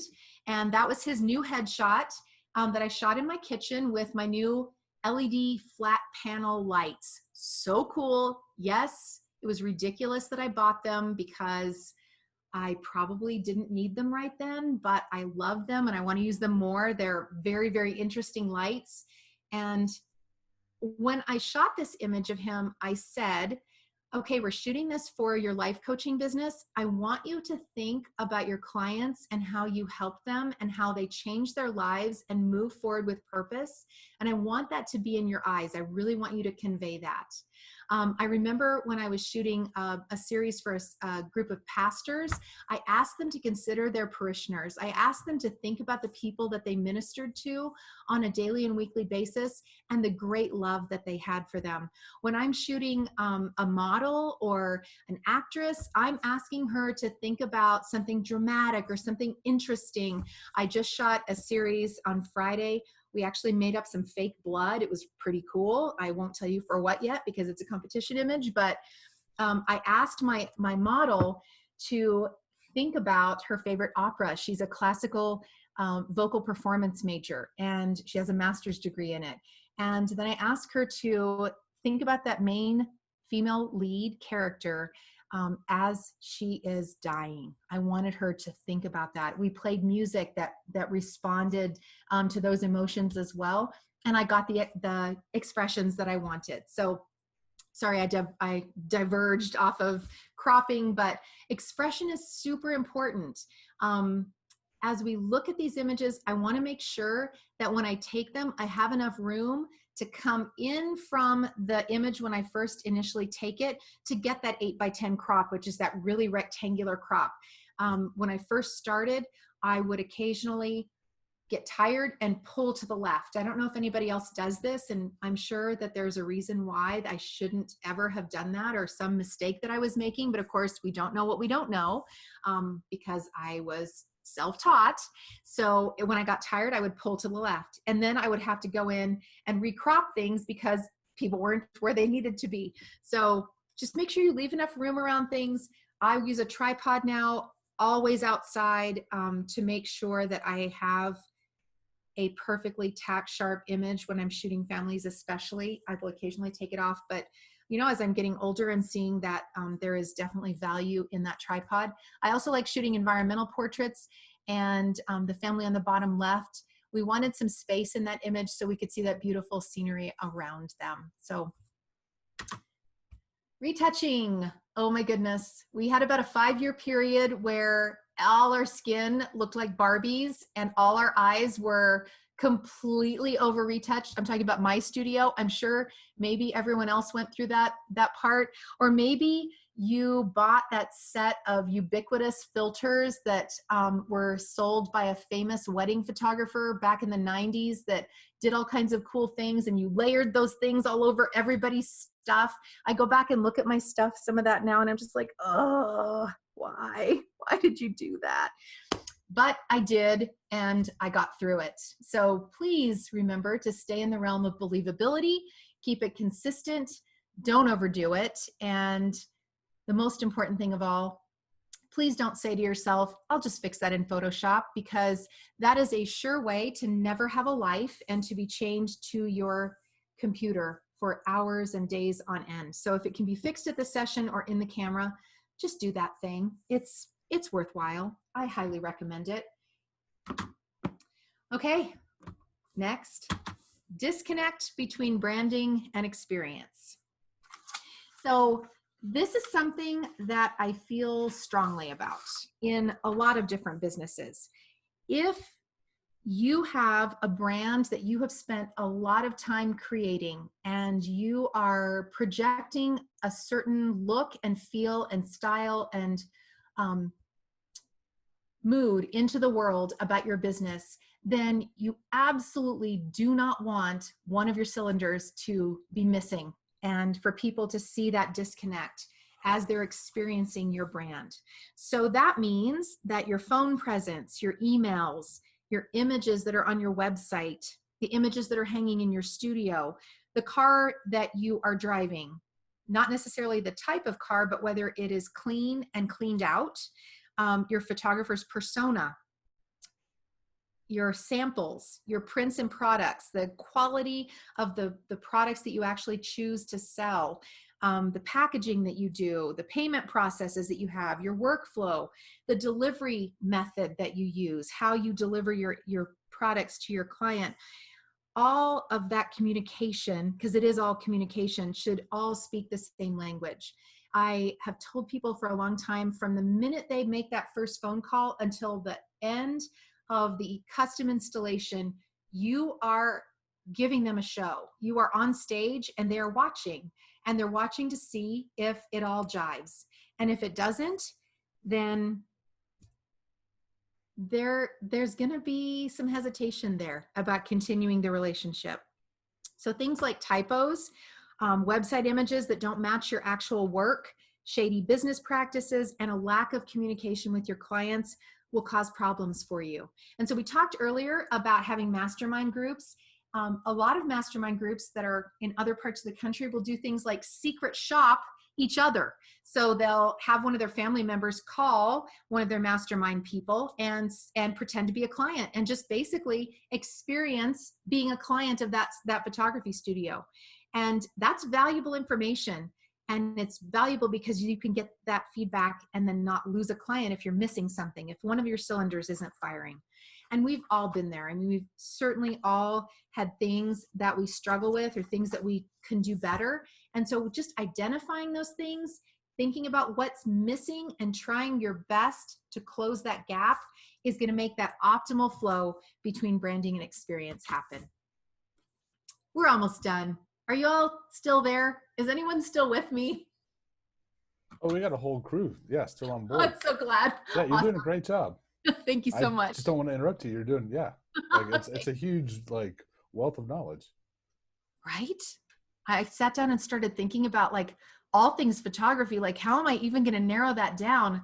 So I told Dave the other day, I was like, yeah, I have like 17 hours of content. I hope that's okay. And he's like, yeah, no problem. Just go over. No big deal. So my assistants that I've had over the years know that I run a really tight ship. I also spoil them rotten. I mean, rotten, like buy them lunch, take them to photography conventions. I mean, really, I treat my assistants very well because they work really hard. I haven't had one for the last couple of years besides Jeff. And so I try and spoil him rotten because he's awesome. He's one in a million, I hear. He is one in a million. But really, the first thing about running a tight ship is be dependable. Have your business and yourself be someone that your clients can count on. And so we tell our kids, and we have told ourselves for years, early is on time is late, and late is unacceptable. So that's just one little piece of being dependable, is just when you say you're going to be somewhere, make sure you're there. And if you're going to do something for someone and you tell them when it's going to be ready, have it be ready at that time. If you tell them you're going to call on a certain day at a certain time, make sure you do that thing. The second piece, I have to say, was a cardinal rule for not only me, but also for my assistants. And I was very serious about it. And I did this from day one, and it never happened to me, but I've seen it happen to others. And it is very, very sad to watch someone's business implode. Never, never, never, never talk about your clients negatively to anyone. Just don't do it. They have trusted you with a very personal part of their life. And generally speaking, moms are not always at their best on portrait day. You may see things, you may hear things that you never want to repeat to anyone. It's important that they know they can trust you.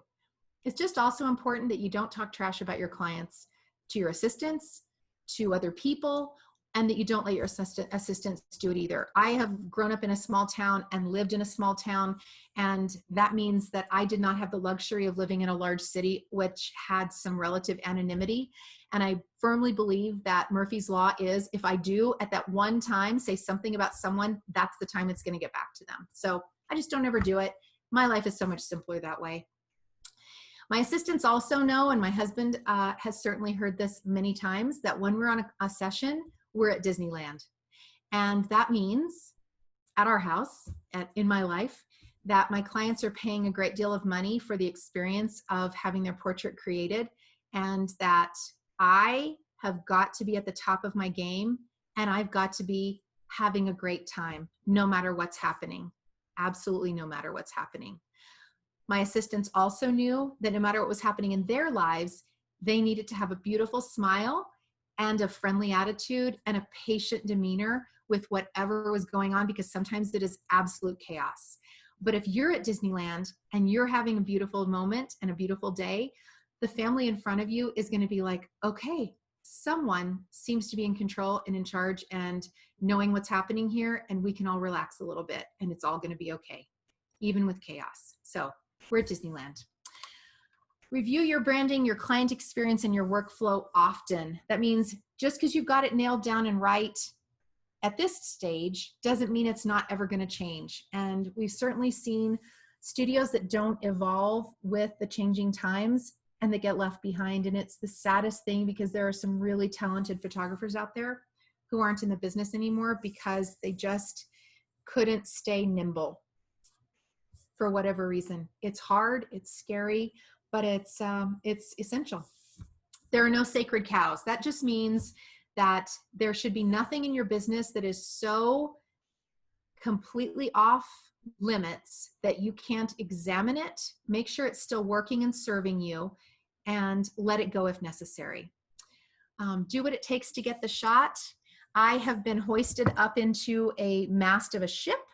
I have climbed fences legally. I have done all kinds of crazy things to get the shot. I have also walked back to my car to get the piece of equipment that I didn't think I would need because I knew that I needed to do what it took to get the shot. So that's where sloppiness can get you in trouble. If you get to the point where you're just like, I don't need it. I'm not going to go get it. It'll be fine. It's good enough. That's when there's a little bit of a disconnect between that goal that I have anyway of being exceptional and where I'm at right then. So do what it takes to get the shot means don't be lazy. Just get up and go do what it takes. Don't get comfortable, same kind of thing. And then watch for burnout. I'm sure we've all been there at least once. I know I certainly have.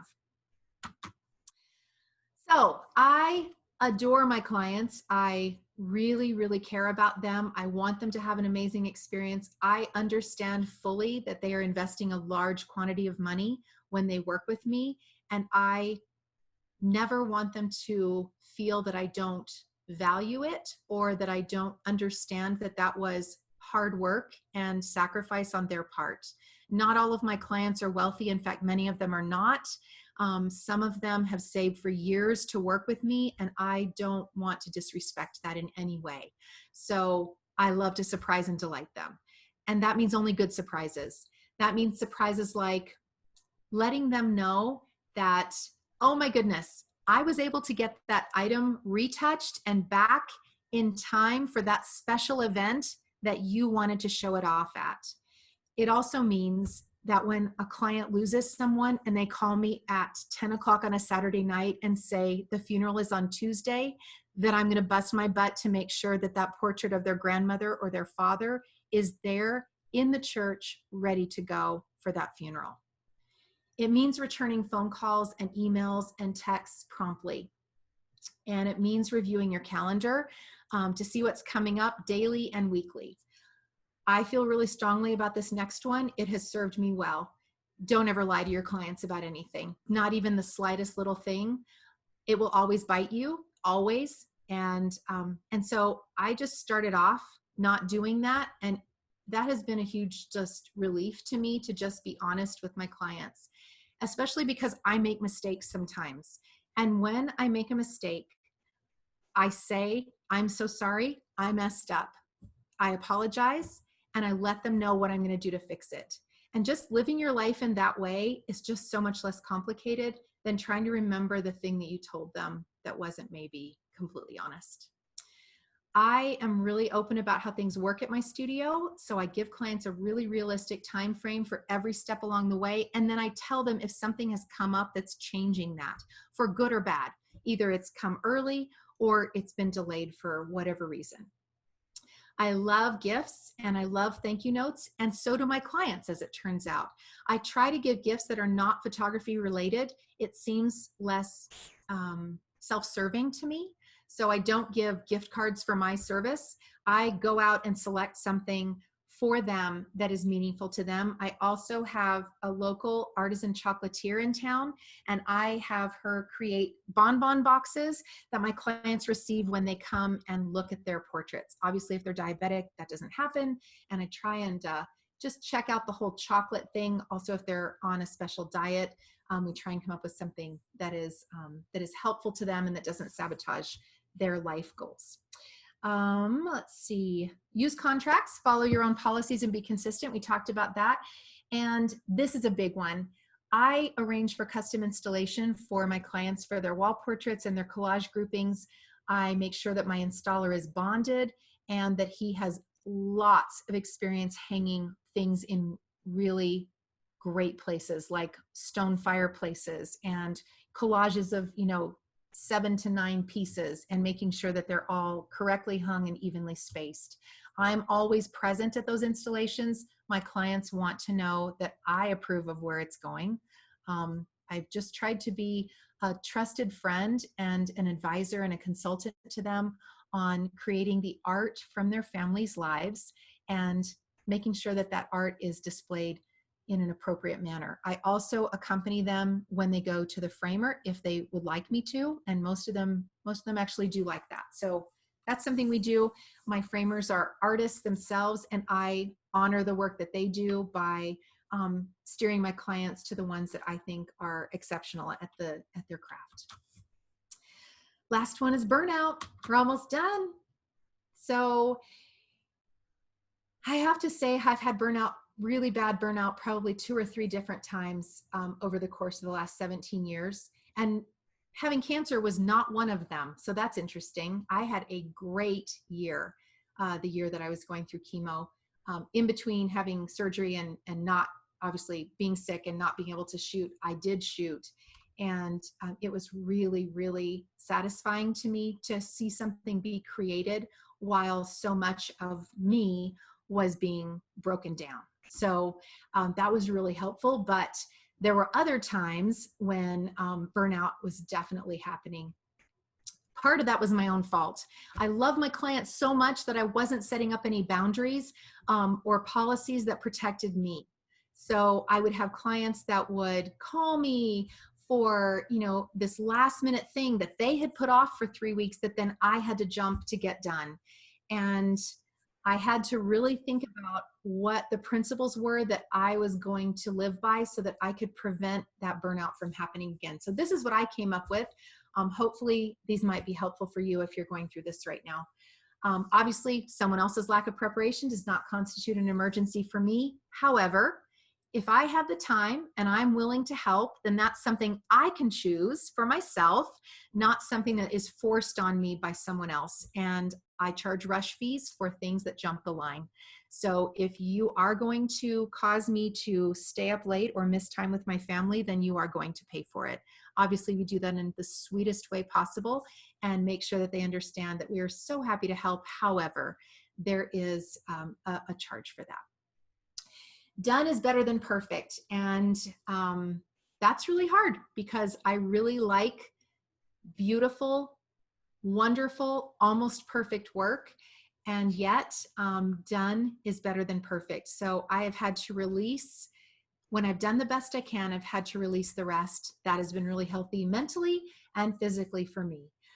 I've had to set boundaries and create policies that protect me because especially with the business I run, I am the one who is the business and no one else is going to take care of me like me. So those boundaries, those policies are things like don't eat lunch at your desk. I don't answer emails and texts from my clients on my day off unless it's an emergency. And because I am not a heart surgeon, it is rarely that scope of emergency. I don't recommend shooting on spec. And what that means is shooting everything and anything you can possibly shoot during a session because it might sell. That weakens your brand. It, what's the word I'm looking for? It just cheapens your business. If you are, it comes from a place of desperation. And so instead, decide with your client on the scope of work. That means what you're trying to accomplish at that session, and then leave some things for the next session. Yes, dilutes. Thank you, Dave. Very cool. Passion projects are super essential. And I have heard some really cool passion projects that people in this group are doing. I know when we met with some people that were getting ready to do critique, one of our members was talking about a book that she and her husband are doing. They're traveling around Arizona and shooting a very specific genre of work. And it sounds so fascinating and interesting. And I cannot wait to see this book. I want to hear more about it. Very cool. This year, my big thing has been European royalty for some reason. I don't know why. It's just, it came into my head and it's what I wanted to do. And I'm not saying I'm like perfect at it, but I'm working on it and it's been really fun. And so I'm trying to create some interesting images. I'm also working on learning how to paint in Photoshop. I don't know if any of you have heard of Beyond the Brushes, but that's a group that Michelle Parsley runs where she teaches you how to paint in Photoshop.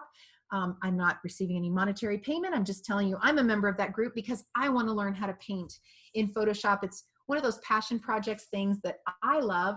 And I actually do commissioned painted projects for my clients. They're paid very well. And so I do a few of them a year. They take a long time to do, but it's something I want to grow. It's a niche of my, my business that I would like to grow.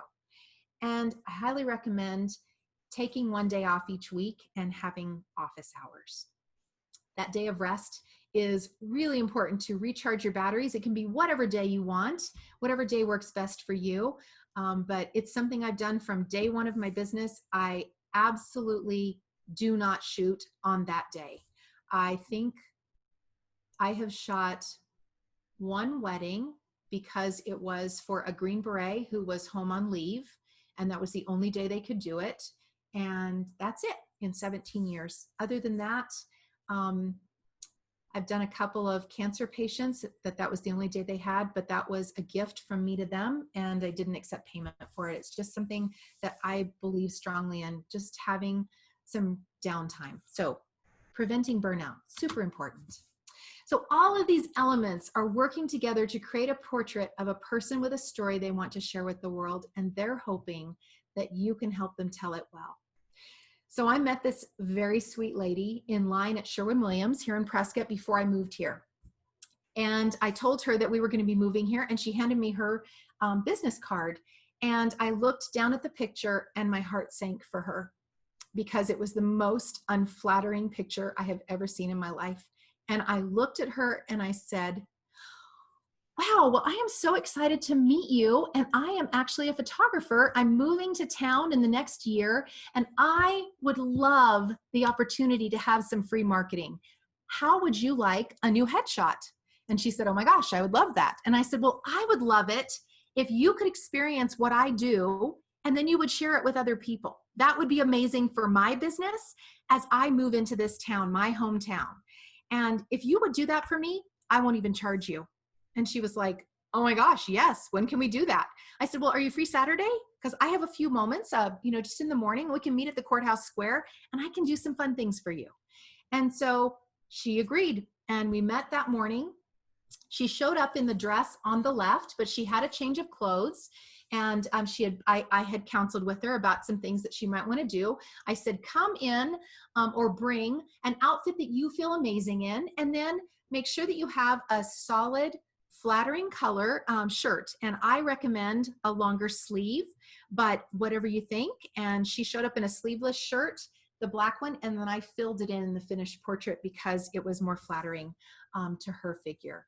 So as you can see from the before and the finished portrait, she is a beautiful lady with a great story who was so much fun to work with. She has told everybody in this town about her headshot, and she cried when she received her pictures, and that made me cry because I think everyone deserves to have a beautiful representation of themselves to show the world, to help them tell their story. And that's why I do what I do. So I hope that I've helped somebody here this evening with something. Like I said, I don't have it all figured out, but I sure do try to do a great job for my clients, and I am continually trying to be better. So if you have any questions, I'd be happy to answer them. Actually, one real quick just popped up. Yeah. That Beyond the Brush Facebook group. What was the? So it's not a Facebook group. It's actually a group that is a learning and artist group. So you take classes. It's a monthly subscription that I subscribe to, and there is a method of accelerated learning that you can do from start to finish. From I've never picked up a brush, all the way through, oh my goodness, I'm painting, I'm receiving critique. It's very cool. So you can just go to beyondthebrushes.com and check it out. Okay, cool. Thank you. Yeah, that had just popped up. Right. And people are starting to check out because they need to go, but Of course. A lot of accolades, great presentation, a wealth of information, kind of like a fire hose, in a good way. Sorry. No. It was excellent. Thank you. Being a studio owner myself with, partner with Andrew, we have our own ways of looking at things. And I've heard a lot of what you said before, but hearing it from you in a different light and just a different perspective, are really beneficial and very much appreciate everything you did tonight. Thank you so much. Huge. You set the Thanks. bar pretty high. Well, it's a bar I've set high for myself because I want my clients to have what they've always dreamed of. This is not so I can like tell you how awesome I am, because like I said, I've certainly got many more things to learn. It is about serving my clients well and providing them with a piece of their history that will always stand the test of time. So that's the bar right and there. that came across really well. It was not a self-serving presentation of accolades to myself. It was about the client and what you do for the client. John next month, or I'm sorry, Courtney next month. She's in trouble. John after that, you set the bar high. No, I'm in wonderful company with amazing artists who are a part of this group. And again, thank you so much for giving me the opportunity to speak to you tonight. I knew taking July that I wouldn't have as many people and it wouldn't be as scary, but then when I started thinking about what I wanted to share with you, I just wanted to share it with everybody because I really do believe these things, and I believe that they will be of help to you as well. Well done. Thank you very much. You bet. Any other questions from anybody? Nothing's shown up yet. Anne-Marie, will you share the final images from the session? Yes, I will. Absolutely. Maybe with a texture overlay for your Facebook challenge image. Yes. Thank you, Tom, for that. And another thank you to Tom for some technical help with figuring out how we could have, a camera outside and a camera inside. Again, such a supportive guild and so much value in this group. I am blown away month after month by the wonderful service that you're providing to our group of photographers here in Arizona. Good job, guys. It's everybody. We're a community and helping everybody out. It's definitely feeling that. We need each other right now for sure. Yeah, that is true. All right. Well. Okay. I think that's probably a good time to go ahead and wrap this up. Just a few last comments. Again, can't thank you enough. You did an amazing job, especially for your first time presenting. Great job. Thank you. And I hope everyone got as much out of it as I did. And I don't see how they couldn't. So just, really well done. Also looking forward, we are going to get these recordings posted up on the website with access information for all our members. So look forward to hearing more details on that soon. We're trying to get to it. And also we have Courtney Lively coming up August 4th. So don't forget to register for that. And by all means, if you guys have questions, need help, you're in a pinch or in a bind, or you need someone to talk to, we're a family, we're a community. We're here for everybody. So don't hesitate to reach out. Anything else from anybody? I'm just reading all the comments, so don't end the meeting yet, because then they go away. Just give me a second to get through them all. I just want to make sure I didn't miss. I think the chats get saved too. I'm not sure. I don't know. Tell Jeff, you're gonna have a hard time getting your head through that door if you read all these comments. Yes, those are Ed Petty rocks, Cassandra Sullivan. They absolutely are. Oh, you're starting from the way the beginning. Oh, dear. Yeah, I don't want to miss anything. Yeah, because I was so busy reading my PowerPoint. I taught myself PowerPoint last week. Now I know PowerPoint. Woohoo! Sorry, I know that's so lame that I didn't know it until now, but I just didn't need it for anything. So apparently now I know how to do it. So cool. All PowerPoint questions can be directed to Anne-Marie. I don't know about that, but it worked out. Thank you again. Awesome. Well, anything from anybody else? Excellent. Answering your question, David Lloyd, it's the weekly challenges. So it's on the Facebook group, the Arizona AZPPA member discussion board. So that information is on there. And it's both posted in the discussion comments and also in the albums. If you go find the images, the albums, there's an album for this week's challenge, and all the information should be in there readily available. Awesome. Are you done reading? I am. Sorry, I'm reading really fast. Thank you, Bob Coates. Okay, I'm done. Thank you. Awesome. Well, Thank thank you you, so much everybody. for sticking with me to the end. Appreciate it. Yeah, quite a few. Yeah, the attendance was there pretty much right up to the end. So thanks everyone for hanging out and participating tonight. Great And job. Thanks a lot. Thank you, everybody. Have a safe and wonderful week. yeah, everybody as stay well. safe, and we'll see you in August. All right. All right, take care. Bye.